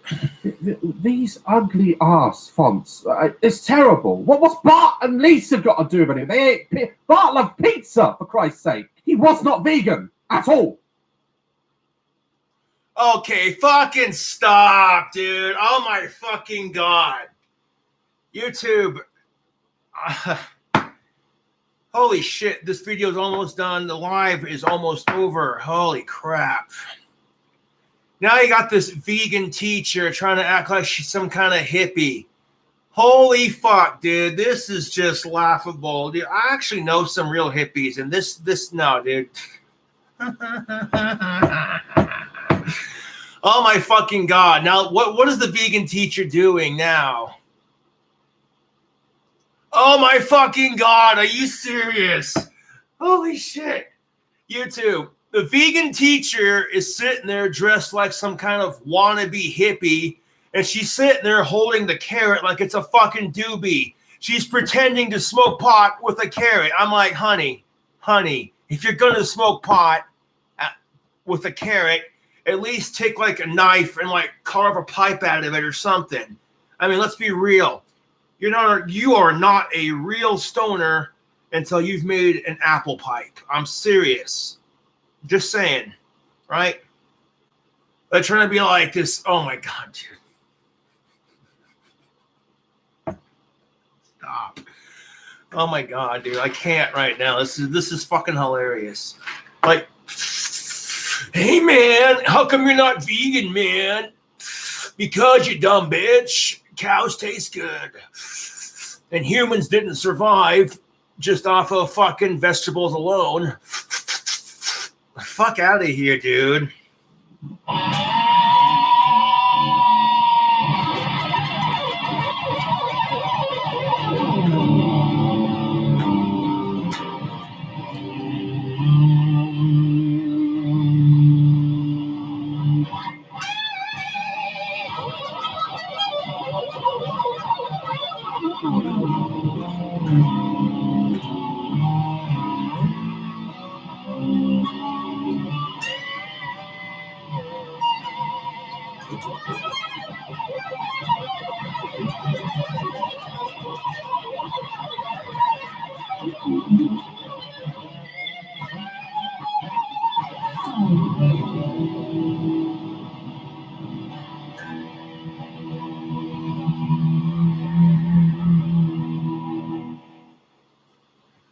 Oh my God, dude.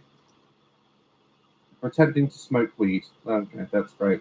You know, if we're really going to get like into the whole drug business. First of all, marijuana is not a drug. It's a plant. But you were saying people are trafficked for sex. Maybe you care more about cows than you do humans. Just saying. If all life is equal, then don't do drugs. I love it. Yes, Susie, it's beautiful. oh my fuck. You have to wonder if the vegan teacher actually does do drugs, because here she is with a goddamn carrot trying to like pretend to smoke out of it. Like those kids who think they're gonna be like their older brother and be like, "Hey, I saw my older brother smoking a doobie. Oh, whoa, dude. Oh, dude. Speaking of smoking, I gotta grab some tobacco for this, dude, because this. Apparently, one of her students made this picture that says "fuck meats," but they spelled "fuck" wrong. They forgot to add the C. Wow. Guys, do you see what she drew? Yeah, she drew a dyslexic's nightmare. That's what she drew. First of all, if you are going to pretend to be a teacher. No, okay, here's the thing of it. Growing up, when I went to school, if I would have given a teacher anything with swear words on it, I would have gotten detention, right? But this teacher over here is like, "Hey guys, look at one of my students drew for me."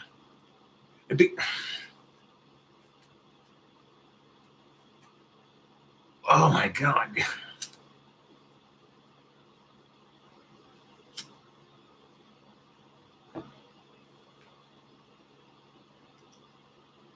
Teacher, okay, make sure your students spell, because that spells fook, okay? What's that? Oh yeah, she spelled it fine. As long as she wrote the word fuck, that's all that matters. I don't have time in my life. Oh, what's that? She spelled it fine. As long as she has the word fuck on there, what does it matter? Right. So, Susie, my darling daughter, what did you do in school today? Well, the teacher made us do a poster about fuck meats. What? Your teacher did what? Oh, hell no. At some point, you think the dad or the mom going into that school would be like, okay, we don't care if you're vegan, but if you can't force religion on students, you shouldn't be able to force their dietary habits either. Like, does this teacher literally give her students crap for eating meat? You know what I'm saying? Because I'm pretty sure that's illegal.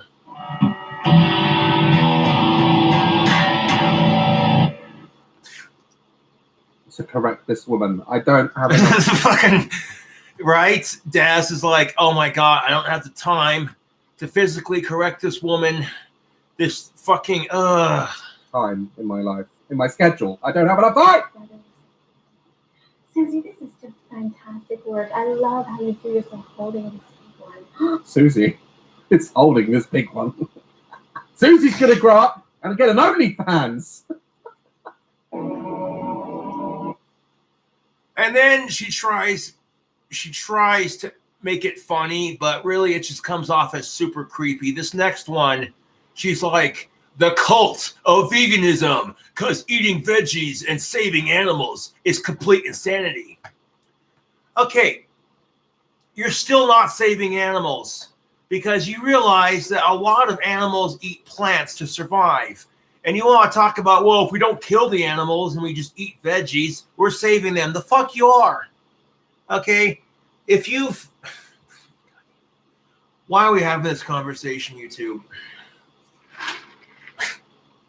Duet this with other cult members. Hashtag vegan supporting vegans. Oh my fucking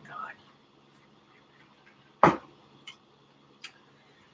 This next segment is seriously giving off Heaven's Gate vibes. You know what I'm saying? Like this next little segment that the vegan teacher's doing right here on her TikTok, or she's trying to be funny, like the cult of veganism.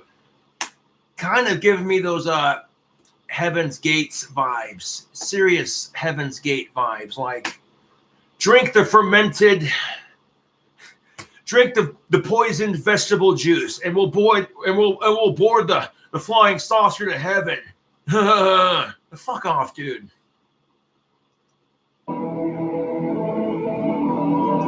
And what the fuck does the vegan teacher know about running a cult? What in the fuck does the vegan teacher know about running a cult? Chances are jack shit.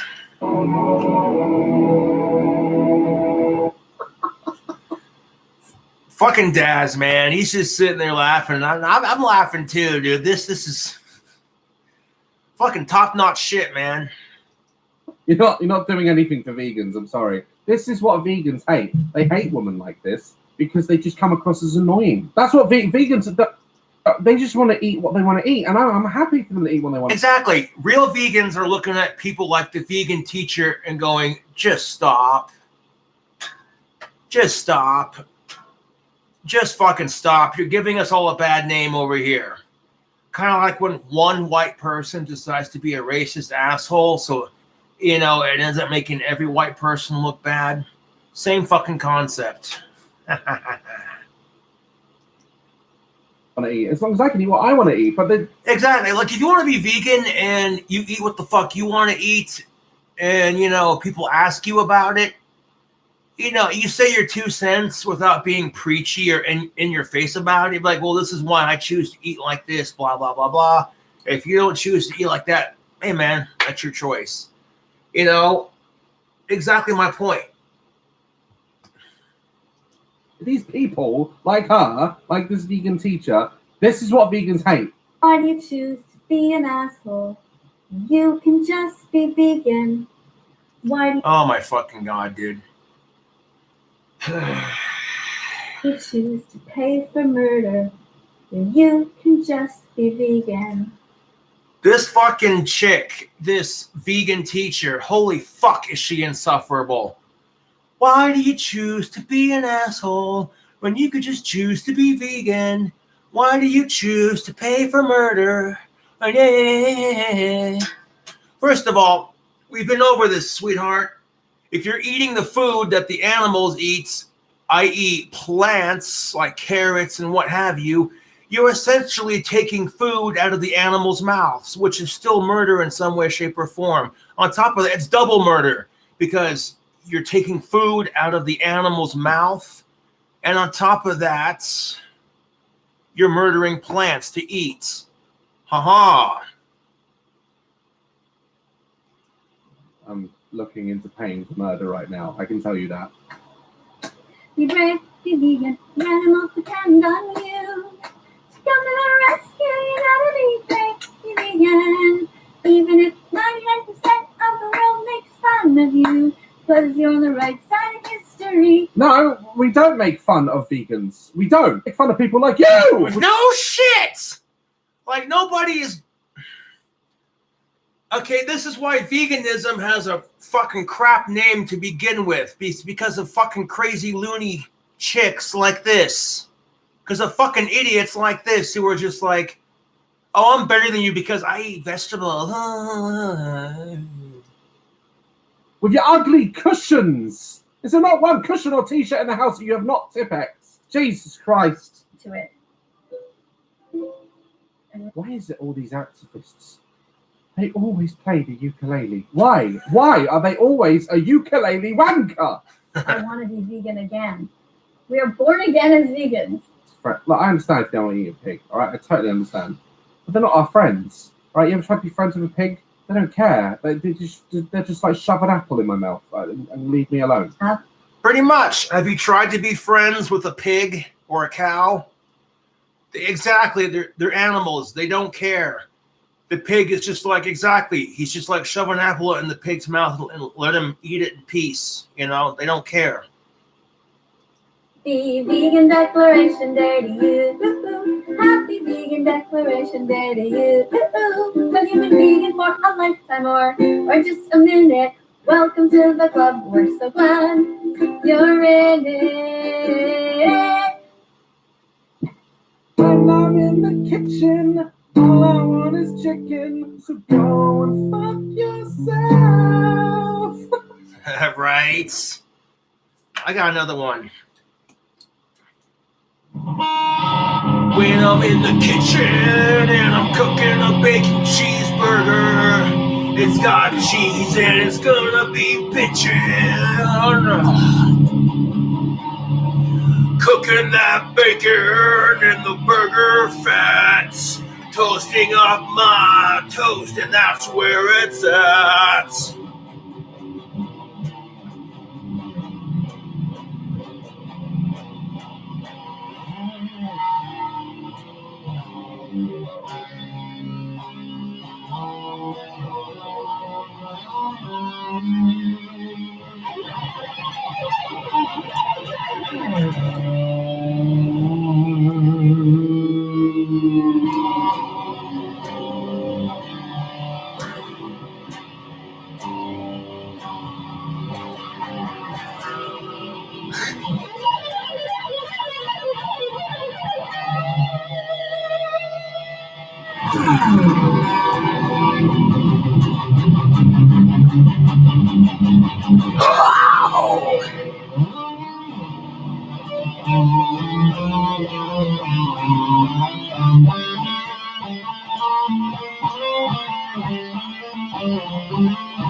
Fuck is this shit, man?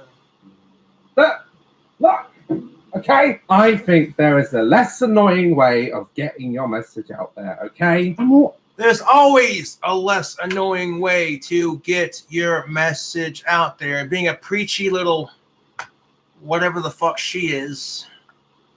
I'm all up for animal activists and Yeah, exactly. Animal rights activism, I'm all for it. But at what point does it start bordering into insanity?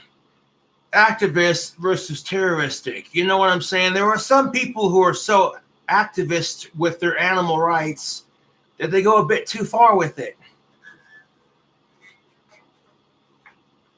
And seriously, do you think some of these larger animals are going to give a fuck?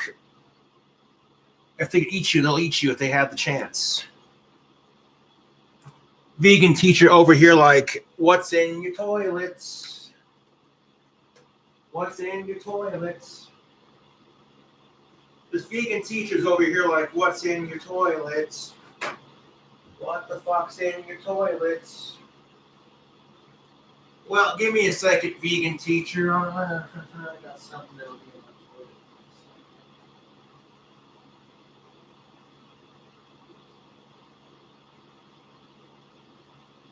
You said you weren't going to just respond on food. Vegan teachers like, what's in your toilets? A healthy size shit. That's what's in my toilet.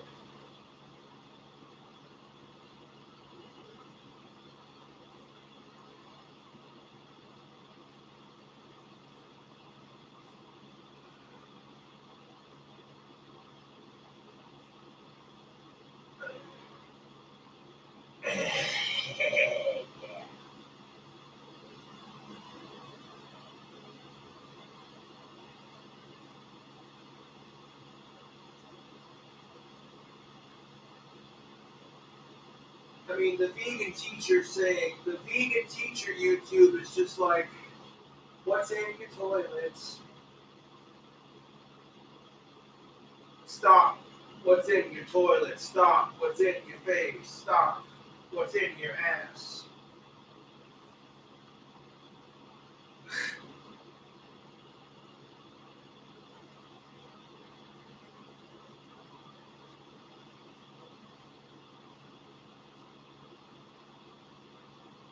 Everybody else is.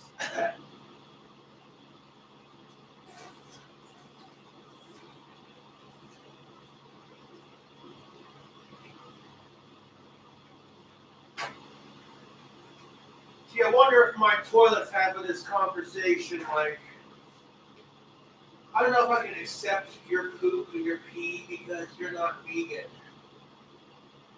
You killed animals to make that poop. I don't know, man. You think my fucking bathroom toilet is having this conversation like, oh, the human that's pooping in me is not a vegan.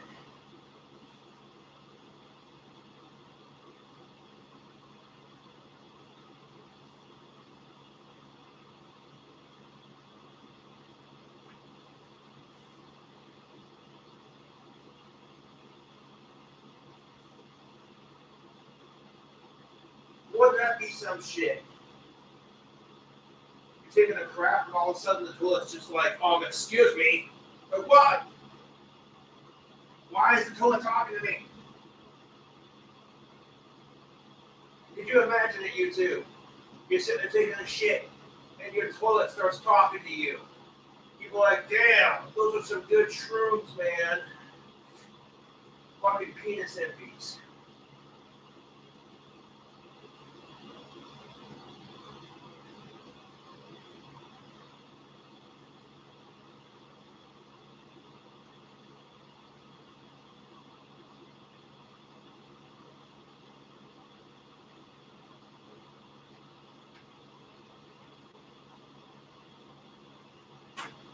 You think the fucking toilet's gonna be sitting there going,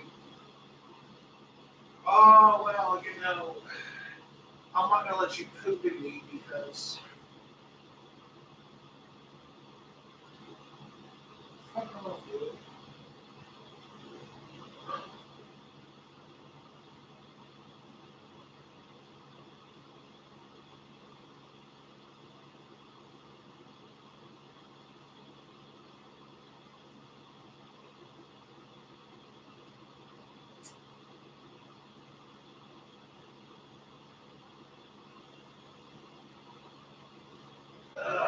According to the vegan teacher, what's in your ass? What's in your toilets?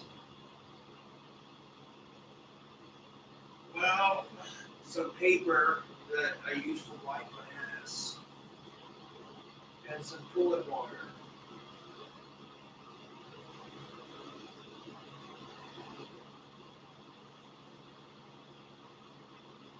What's in your ass? What's in your toilets?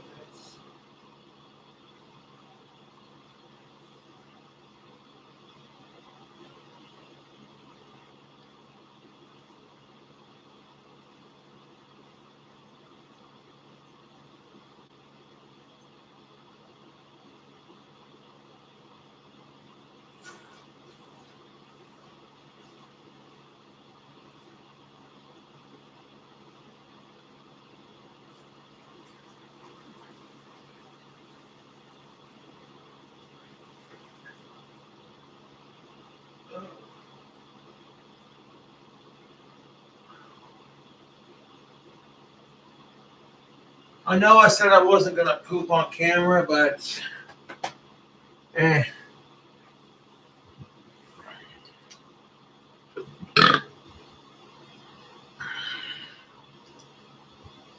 animal rights and stuff. I love animals. You don't like vegan food? I don't give a rat's ass if you don't like vegan food. This isn't about, but I don't give a fuck if you don't like vegan food. Just eat the fucking food and shut up. And that's why a lot of vegans are fucking miserable, right?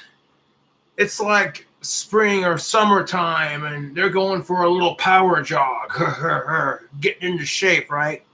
They stop by the corner on the lights to snack on their goddamn spinach leaf tofu bar. It's a spinach wrap wrapped in tofu.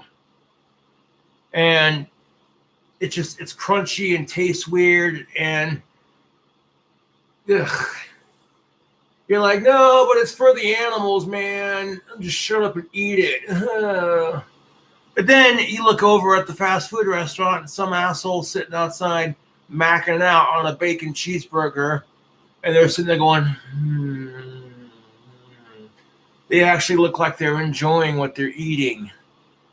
And you could smell the smells coming from that fast food restaurant, the smell of all that deliciousness. And out loud, you're like, oh no, that stinks. But internally, that little voice in the back of your head says, hey, you know what?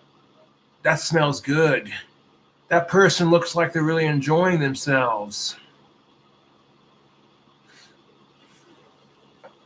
Like, if the vegan teacher went and got a bacon cheeseburger with actual bacon and actual meat and cheese and ate the entire thing on camera, I'd be like, well, there's your video. A vegan trying a bacon cheeseburger. None of this Beyond Meat bullshit.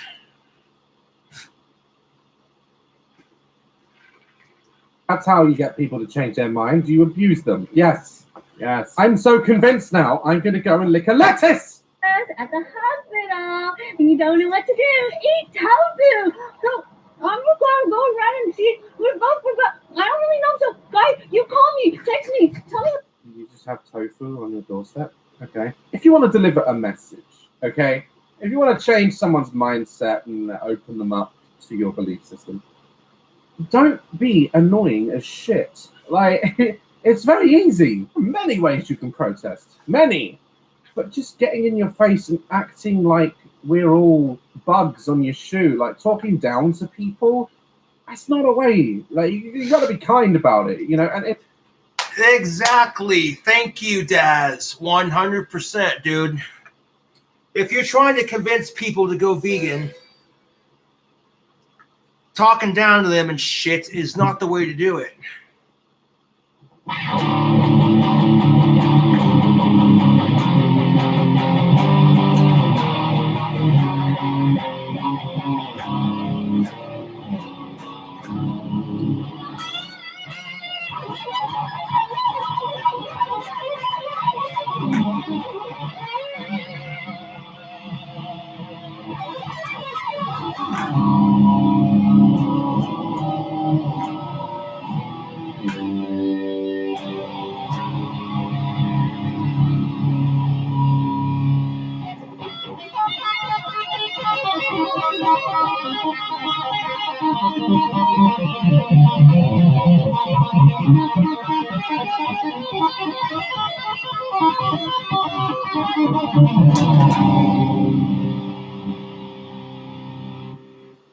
Yeah.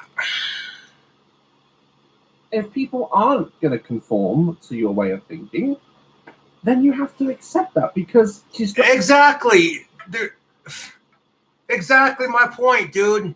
The vegan teacher talks about being Christian, yet forcing everyone else to be vegan is so against the Bible because, correct me if I'm wrong, but in the Bible, it literally says you cannot force other people to think like you. So when you get these fucking Christians who are in your face about it, it's just like, have you even read your own fucking book? Fuck off, dude. Going on with her American flags and vote and all this stuff, so she must respect freedom of speech. Guys, I'm going to leave it there because I can't tolerate anymore. If I have to hear this woman sing one more time, my balls will fall off. Enjoy today's video, guys. Like, love, and subscribe to the channel. I'll see you in the next video. Stay dazzling. Hey. Oh boy. YouTube. Well, before I wrap up this video and go hang out with some friends, let's do one more.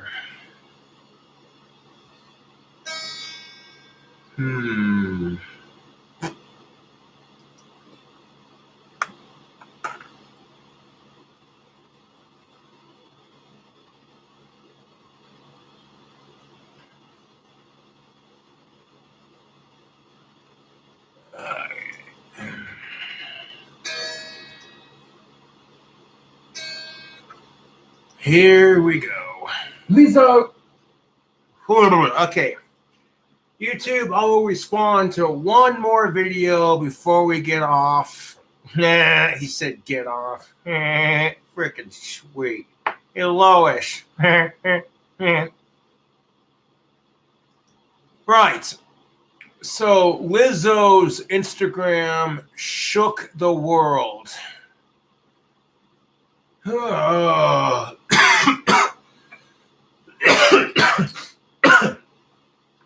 Oh man, we gotta jump into some shredding before we jump into this video.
Oh yeah, busting out the old spellcaster. If you like the guitar playing, smash the like button, subscribe for more. We do plenty of that guitar playing on the channel.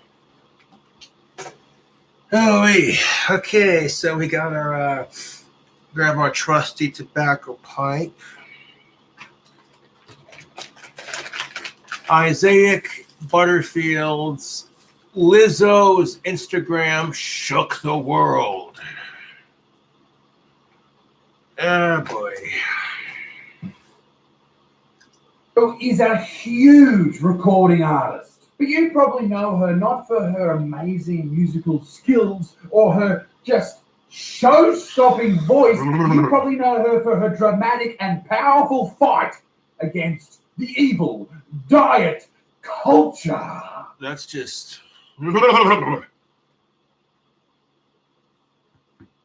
things that make you go, buh. Like, look, you know, if you're into like heavier set chicks, that's totally your call, man. But heavy set just doesn't do it for me. Eh. At the same time, I'm not going to go out of my way to fucking shame someone just because I'm not into, you know, lack of a better term, fatties. Doesn't mean I'm going to go out of my way to harass people for being overweight. That's just, you know what I'm saying? Oh, but of course, if I'm a guy who says he doesn't like fat chicks, of course I get called a stereotypical guy. But oddly enough, nobody says shit when a woman says she wants a dude who's 6 feet tall, got a 6-inch boner, and a 6-figure income on his bank account, and a 6-pack abs. Yeah, nobody says shit. You know, except, oh, a girl's going to have her standards. We live in a society where women are allowed to have standards and men aren't. And I'm like, what? It's now I'm not gonna say I'm by any means stretch of the word healthy. I mean, I just sat here and ate McDonald's on stream for fuck's sake, right? But at least I walk and ride bike everywhere I go to an extent, right? She's all about self-love and body positivity. Which, at the end of the day, there's nothing wrong with that, Lizzo. Nothing wrong with that. You want to be body positive and love yourself and all that good shit, go right the fuck for it. You know what I'm saying? 1000%. Now, whilst that is a good message in theory, and I genuinely do believe that, we all have fucked up bodies. That's just the truth of the matter. Yeah, that is the truth. Nobody has the perfect body. That's the fucking truth of it. I've got psoriasis coming out the wazoo. You've got a fucked up foot. This bloke's got a fucked up hand. Your gut's huge. Who gives a fuck, right? I guess you sort of need to embrace that in some sense. But also, if you have something that you can change about yourself, I don't think it's overly positive to just accept it forever. But for some reason, when people talk about accepting the problems that you have with your body, it never really goes to this nuanced point of, yes, well, you know, I was born with that and I can't change that, but I can lose weight or I could do this or I could cut my fucking hair. It just ends up going to people like this lady. Prepare yourself. Well, I have this thing, call it a little quirk, if you will. I have hair in my armpit. I have it there for a few reasons. One, this chick right here is just no. And lazy. 2, fuck the patriarchy. And 3, oh, you're one of those crazy feminazi types. Your response to them tells me everything I need to know about you. Oh my god, this chick is who the fuck? I'm not trying to be an asshole, but where the fuck do you find these fucking weirdos, man? Okay, you know, this whole, you don't shave your pits as a woman because you're too fucking lazy to do it. You gotta make it about gender issues. You gotta make it about fuck the patriarchy. You know, it's gotta be, you know, you can't just be like, oh, I don't feel like shaving my pits. And that's that, you know? The fact that you're going to make a big movement out of not shaving your pits tells me everything I need to know about you. Oh. Yes, very brave indeed. Now, why do I hate the body positivity movement? Well, the answer is twofold. Number one is because men aren't allowed to join. Stay away, okay? Jot that down. Fat women, you ready for this? Are brave, powerful, feminist icons, just gorgeous, beautiful in their own skin, powerful, did I already say powerful, wonderful, etc., etc., etc. That's where the difference lies. I would agree. One, the reason why the body positive movement is toxic is because, like Sydney Watson mentioned in a previous couple of videos back, the body positivity movement can promote overweightness.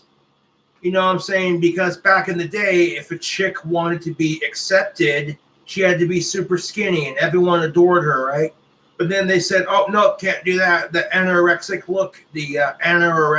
look is out. This season, it's the beluga whale look is in this time around. And which, as a woman, that would have to be so fucking frustrating, wouldn't it? You're too fat. You're too skinny. It's like, shut the fuck up. And 2, exactly my point. Men are not allowed to join the body positive movement. One would argue that because women are held to a higher beauty standard than men, well, that's the only reason that men are allowed to be in this movement and women are allowed to have it. Whereas heavyset women are seen as brave and empowering, but heavyset men are just seen as disgusting dad bod types.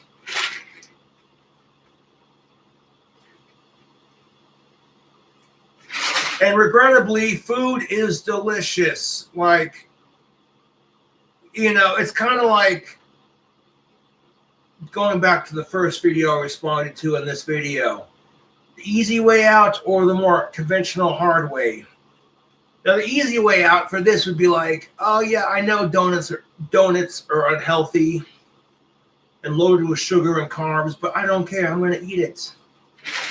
Do you think people want to be healthy to a degree? No. Nobody wants to sit there and say, oh, golly, I could eat this damn salad and be healthy, or I could mac out on this bacon cheeseburger and be full. Like, regrettably, food and soda pop are delicious.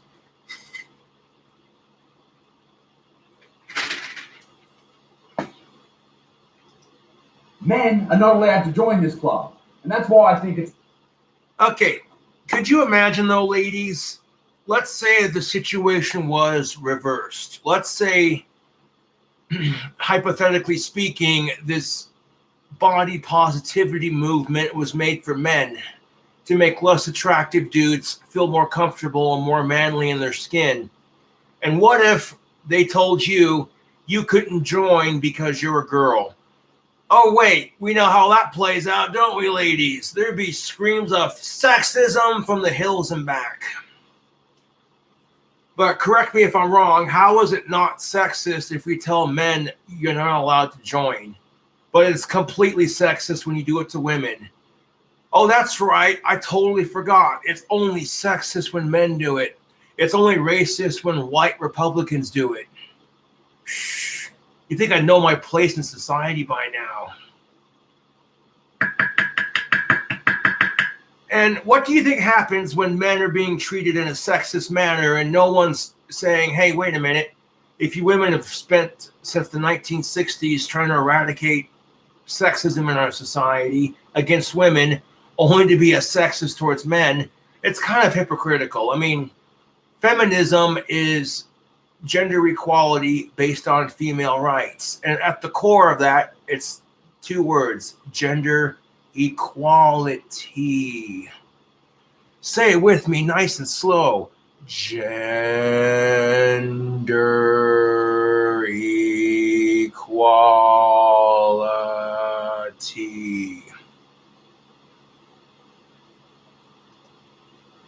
It's a little bit fucked up. But secondly, being overweight is not something to be proud of. Obesity is the I mean, and the argument a lot of people have made is that promoting body positivity, there are two ways to do it. Like, if you're fat and that's just how you are, that's how you were born, but you have the ability to change it. There are some people who can't change it. There are some people out there who are, that's just how it is, you know. There are some people who can't afford gastric bypass surgeries or liposuction or what have you. There are some people who have tried diet, exercise, eating right, and they're always going to be fat no matter what. For those people out there who have tried everything underneath the sun to lose weight and it doesn't work, that's just how they're going to be the rest of their fucking life, minus surgery. You know what I'm saying? That's where fat acceptance comes into play. It's just like, well, you tried everything, it doesn't work. You just accept it and make the best of it, right? Versus these fuckers who choose to be fat on purpose just so they can be a part of some fucking movement. These lazy pricks who are just like,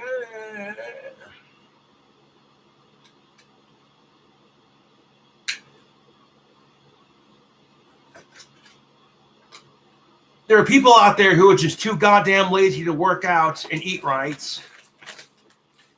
All they do is sit on their fucking ass all day and play Call of Duty. You know what I'm saying? Like, you're going to complain about fat people issues when you choose to be fat versus the people out there who can't help it. That's where a lot of people, you know. And that being said, if being too skinny is seen as unhealthy, then being morbidly obese should also be seen as unhealthy. Like, there's never an in-between, is there? You know, it's like you're either too skinny or you're too fat, and it's fucking annoying. Largest cause of avoidable death in the entire world. Wait a second. Death in the entire not something to be proud of. Obesity is the largest cause of avoidable death in the entire world. Obesity is the largest avoidable death in the entire world. Last year, 2.8 million people died directly because of being overweight. So, April 1st, 2020, the World Health Organization concluded that at least 2.8 million people died each year as a result of being overweight or obese. Well, when it comes down to it, YouTube, you're gonna die anyways. Like, being alone when you die and dying alone, just dying in general, is completely unavoidable. You know, I had some fuckhead in the comment section that said to me, and I quote, "Hey Cobra, have fun dying alone, LOL, laugh my ass off."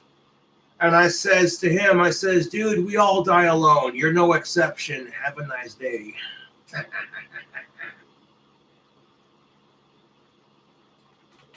So, like, you know, maybe they die a little bit younger because they're overweight, but they went out in style because, hey, they enjoyed themselves, right?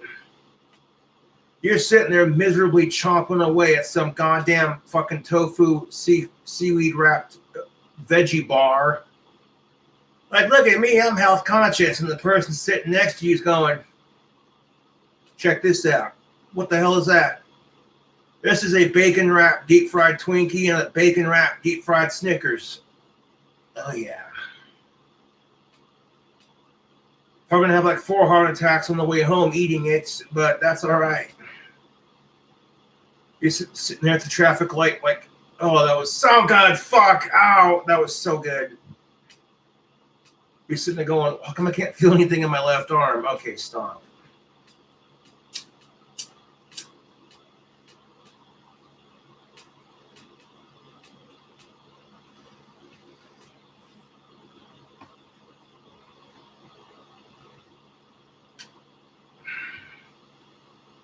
I'm not here to pick on anyone. Like, this is just the goddamn truth. To some degree,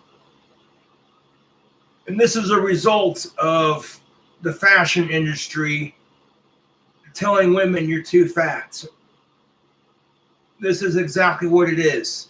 The fucking goddamn fashion modeling industries, all these fucking stupid agencies, fucking brainwashing women into thinking, "Oh, you're too fat." All these runway models walking down the catwalk, you can see their ribs, all that kind of shit. They're sitting there watching someone eat a bacon cheeseburger while they suck on a lemon and drink some water, and then they stick their finger down the back of their throat and throw that up. It's like, dude. Like, that's not healthy, man. And then they look at you and go, "Oh, it's okay. I'll have a kiwi slice later. I'll splurge on myself." Fuck off, dude. And I hate to use Eugenia Cooney as an example, but there you go. This poor chick, you know what I'm saying? Like, she got really skinny. And people were going off about her saying, "Oh, honey, you're too skinny. You need to gain some weight back." Yet, when we see people who are morbidly obese on the freaking polar opposite spectrum of being too skinny, it's celebrated in our country and around the world as empowering. And I'm like, is there a stupid leak in here? Because this is retarded.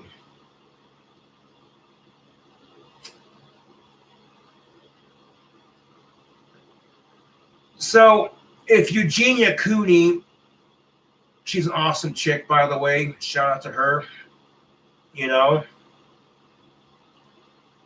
I think subconsciously, like, people are saying it's eating disorder or whatever the case may be. We don't know what she's personally going through, but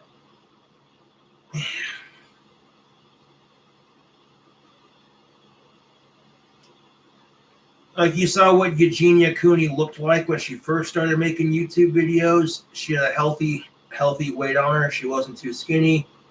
She wasn't too fat. And then towards the course of like last year or the year before, you saw it, dude. She looked, oof. And it was concerning, was the word. Like when my fans see me drinking on camera and doing all this other shit, and they say, you know, we're concerned for Josh because he's not exhibiting the healthiest of behaviors.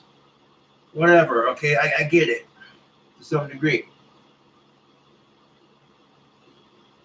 So I just like, I don't get it, dude. You want to talk about body positivity, but like Eugenia Cooney is seen as unhealthy because she's way too skinny. But chicks who are morbidly obese are celebrated in our society. It's like, if being too skinny is unhealthy, then sure as shit being too fat is going to be just as unhealthy. Like, fucking hey, dude. That's not even taking into account people with high blood pressure, diabetes, heart attacks, all those type of things that have risk factors of being obese. And when you hear people talk about, you know, you should lose weight because of this reason, this reason, this reason, you don't really hear this reason. Did you know having a BMI of 35 to 40 could increase a person's chances of dying of coronavirus by 40%? That is a massive increase. So not only that, but having a body mass intake of 39 to 40%. So like being overweight also increases your chances of dying from COVID-19 a lot faster than say someone who's skinnier and healthier. I mean,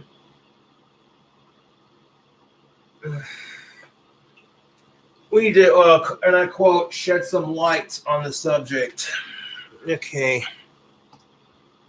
Everyone talks about the increase that your chances of dying if you're an older person or you've got some comorbidities or pre-existing medical conditions, but that's fucking insane. But it doesn't stop there. A person with a BMI greater than 40 increases the risk of dying of COVID-19 by 90%.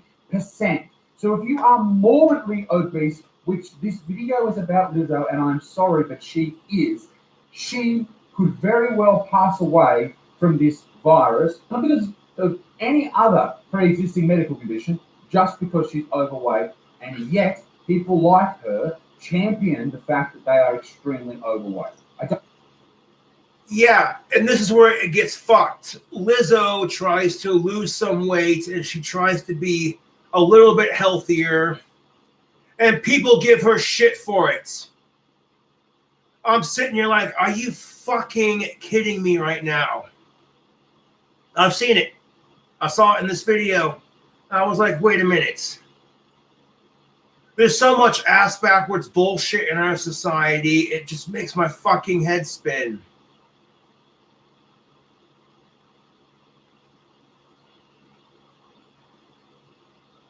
Like, I've seen females firsthand, you know, who think they're too fat or this and that. And it's like, stop with that.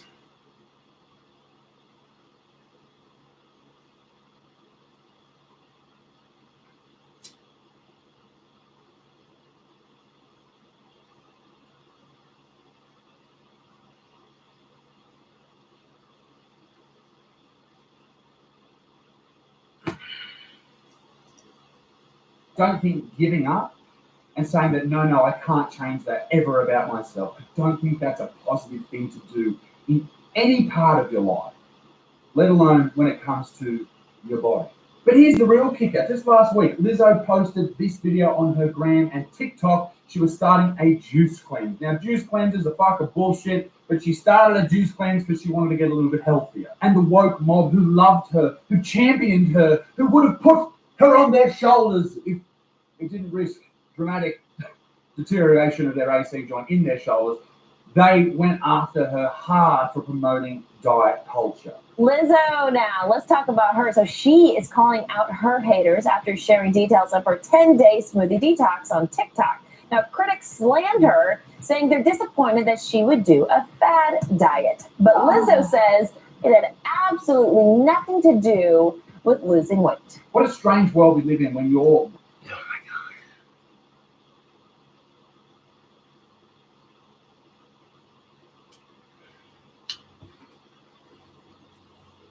You know, maybe she wants to feel better about herself. You know, brand is all about being as fat as possible. And then when you try and get a little bit healthier just to extend your life somewhat, everyone who loves you goes after you and calls you a horrible piece of shit. My sleep has improved, my hydration, my inner peace, my mental stability, my body, my skin. I got exactly what I wanted out of it, and every big girl should do whatever they want with their bodies. Literally. Literally! Oh my God. Now, I've spoken about Lizzo before in a video, and I think I've said everything that needs to be said. So I thought I'd do actually, rather than being just negative about this subject, I thought I would do something positive for once. Let's try and help some people. I feel I am somewhat qualified to talk about fatness because as a child, I was very overweight, and throughout my life, my weight sort of fluctuated here to there. In fact, just a couple of years ago. yeah, when I was a kid, I wasn't exactly morbidly obese, but when I was a kid, you know, when I was a kid, I had a little bit of a stomach, mind you. I wasn't like morbidly obese, but you know. I think maybe 7 years ago, I weighed in at 100. And I remember the day too. I remember the day too because one of my female classmates was like, lift up your shirt. So I'm like, okay. I lifted up my shirt and they went like this.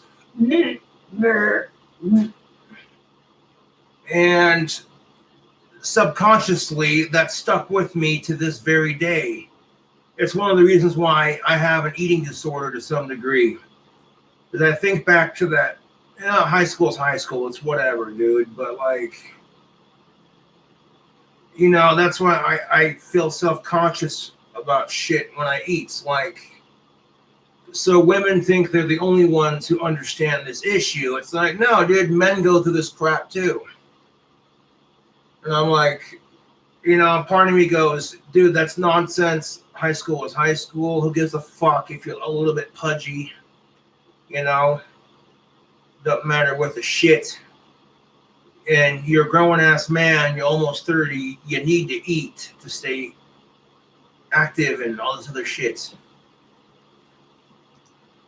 But 133 kilograms. I was playing rugby league at the time. Being a big dude was probably a benefit. I'm also 6'8", so I'm always going to be a heavy set filler. I've also got childbearing hips, which adds a lot more weight to me. But you want to know why running on the treadmill 7 days a week doesn't work for you when you're trying to lose weight? Because it never.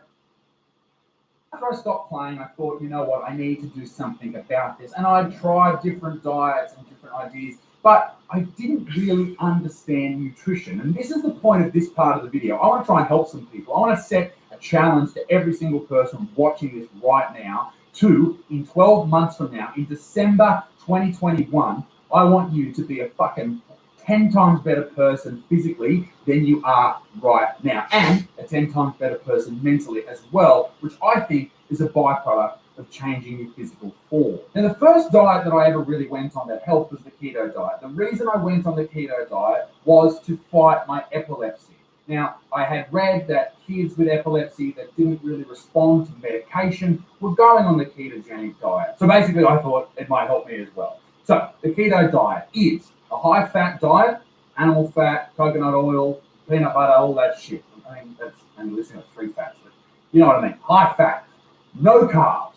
They say low carb, it's easier just to go no carb and no sugar, moderate protein. If you're training in the gym, you can go a little bit higher. Now, I ran that for about a year, maybe 18 months, and I went from 133 kilos, and I wrote this down, fucking cars flying everywhere. That's 293 pounds. Okay, 6'8", 203 centimeters, 293 pounds, 133 kilos.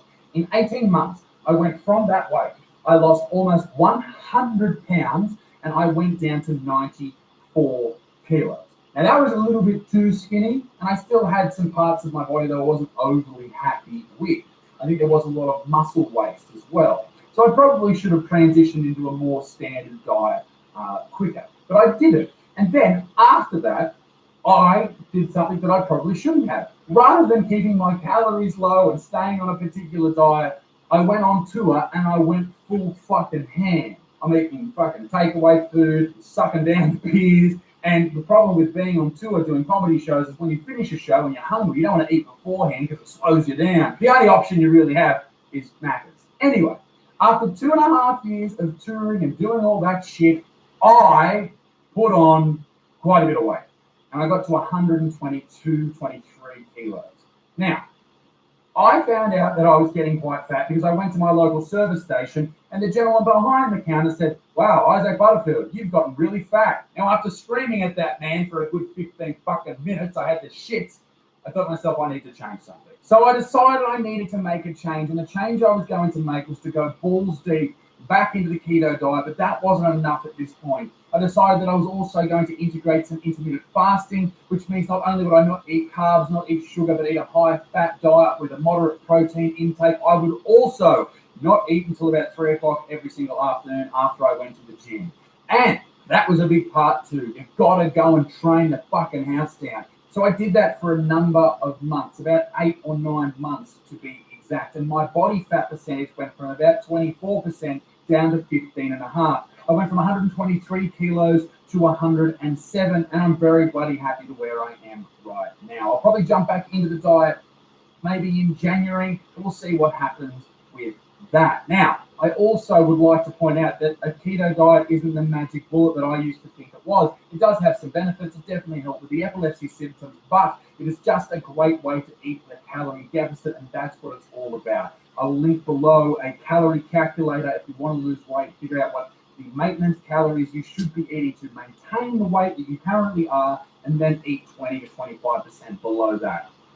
Consult your doctor. I don't know what I'm talking about. I don't know if I have to say that, but fuck it, I will. But the big part for me with my mental health and my physical health was going to the gym every single day and having a plan. Now, this is where fucking I come in, because I know a lot of people out there, they don't know what they're doing going to the gym and all that type of stuff. That's where I was at. Even though I've been going for a long time, I sort of just didn't really have the methods in place to do well. I started watching people on YouTube like Jeff Nippert, and he really helped. But if you don't want to go and do all that research, what I've got for you right now, in the top comment down below, you'll find a little present. I put together a training program. It's what I use, and I have used for some time now. I've changed mine up a fair bit. It's a little bit different. It has more exercise in it. I go for a little bit longer because I'm a fucking bearded, powerful prick. Anyway, go and check that out. It is absolutely free. Download it, screenshot it, whatever you want to do, and go and start using that to actually focus and track what you're doing. Show every single week. You can look at the weight you lifted last week, and you can increase it by 2.5 kilos if you can. Otherwise, just do more reps and keep fucking moving forward. And just below that is a link to my brand new channel, the second channel, the Bucksman 2. The Bucksman 2. Get it into your fucking head. All right. That channel is basically going to be about a lot of different things, but it's also going to be the new Blokes Health channel, a channel I started about 2 years ago, and I never really got underway. But now I feel like because I have an editor that does my main videos, I have enough time to actually put into the Blokes Health channel, and I would like to kick that off in 2021. So go and make sure you subscribe and join the 30,000 people that are already there. But a warning, there are a lot of other topics I cover: eating ass, opening Pokemon cards, other things. We'll fucking see what happens in the new year.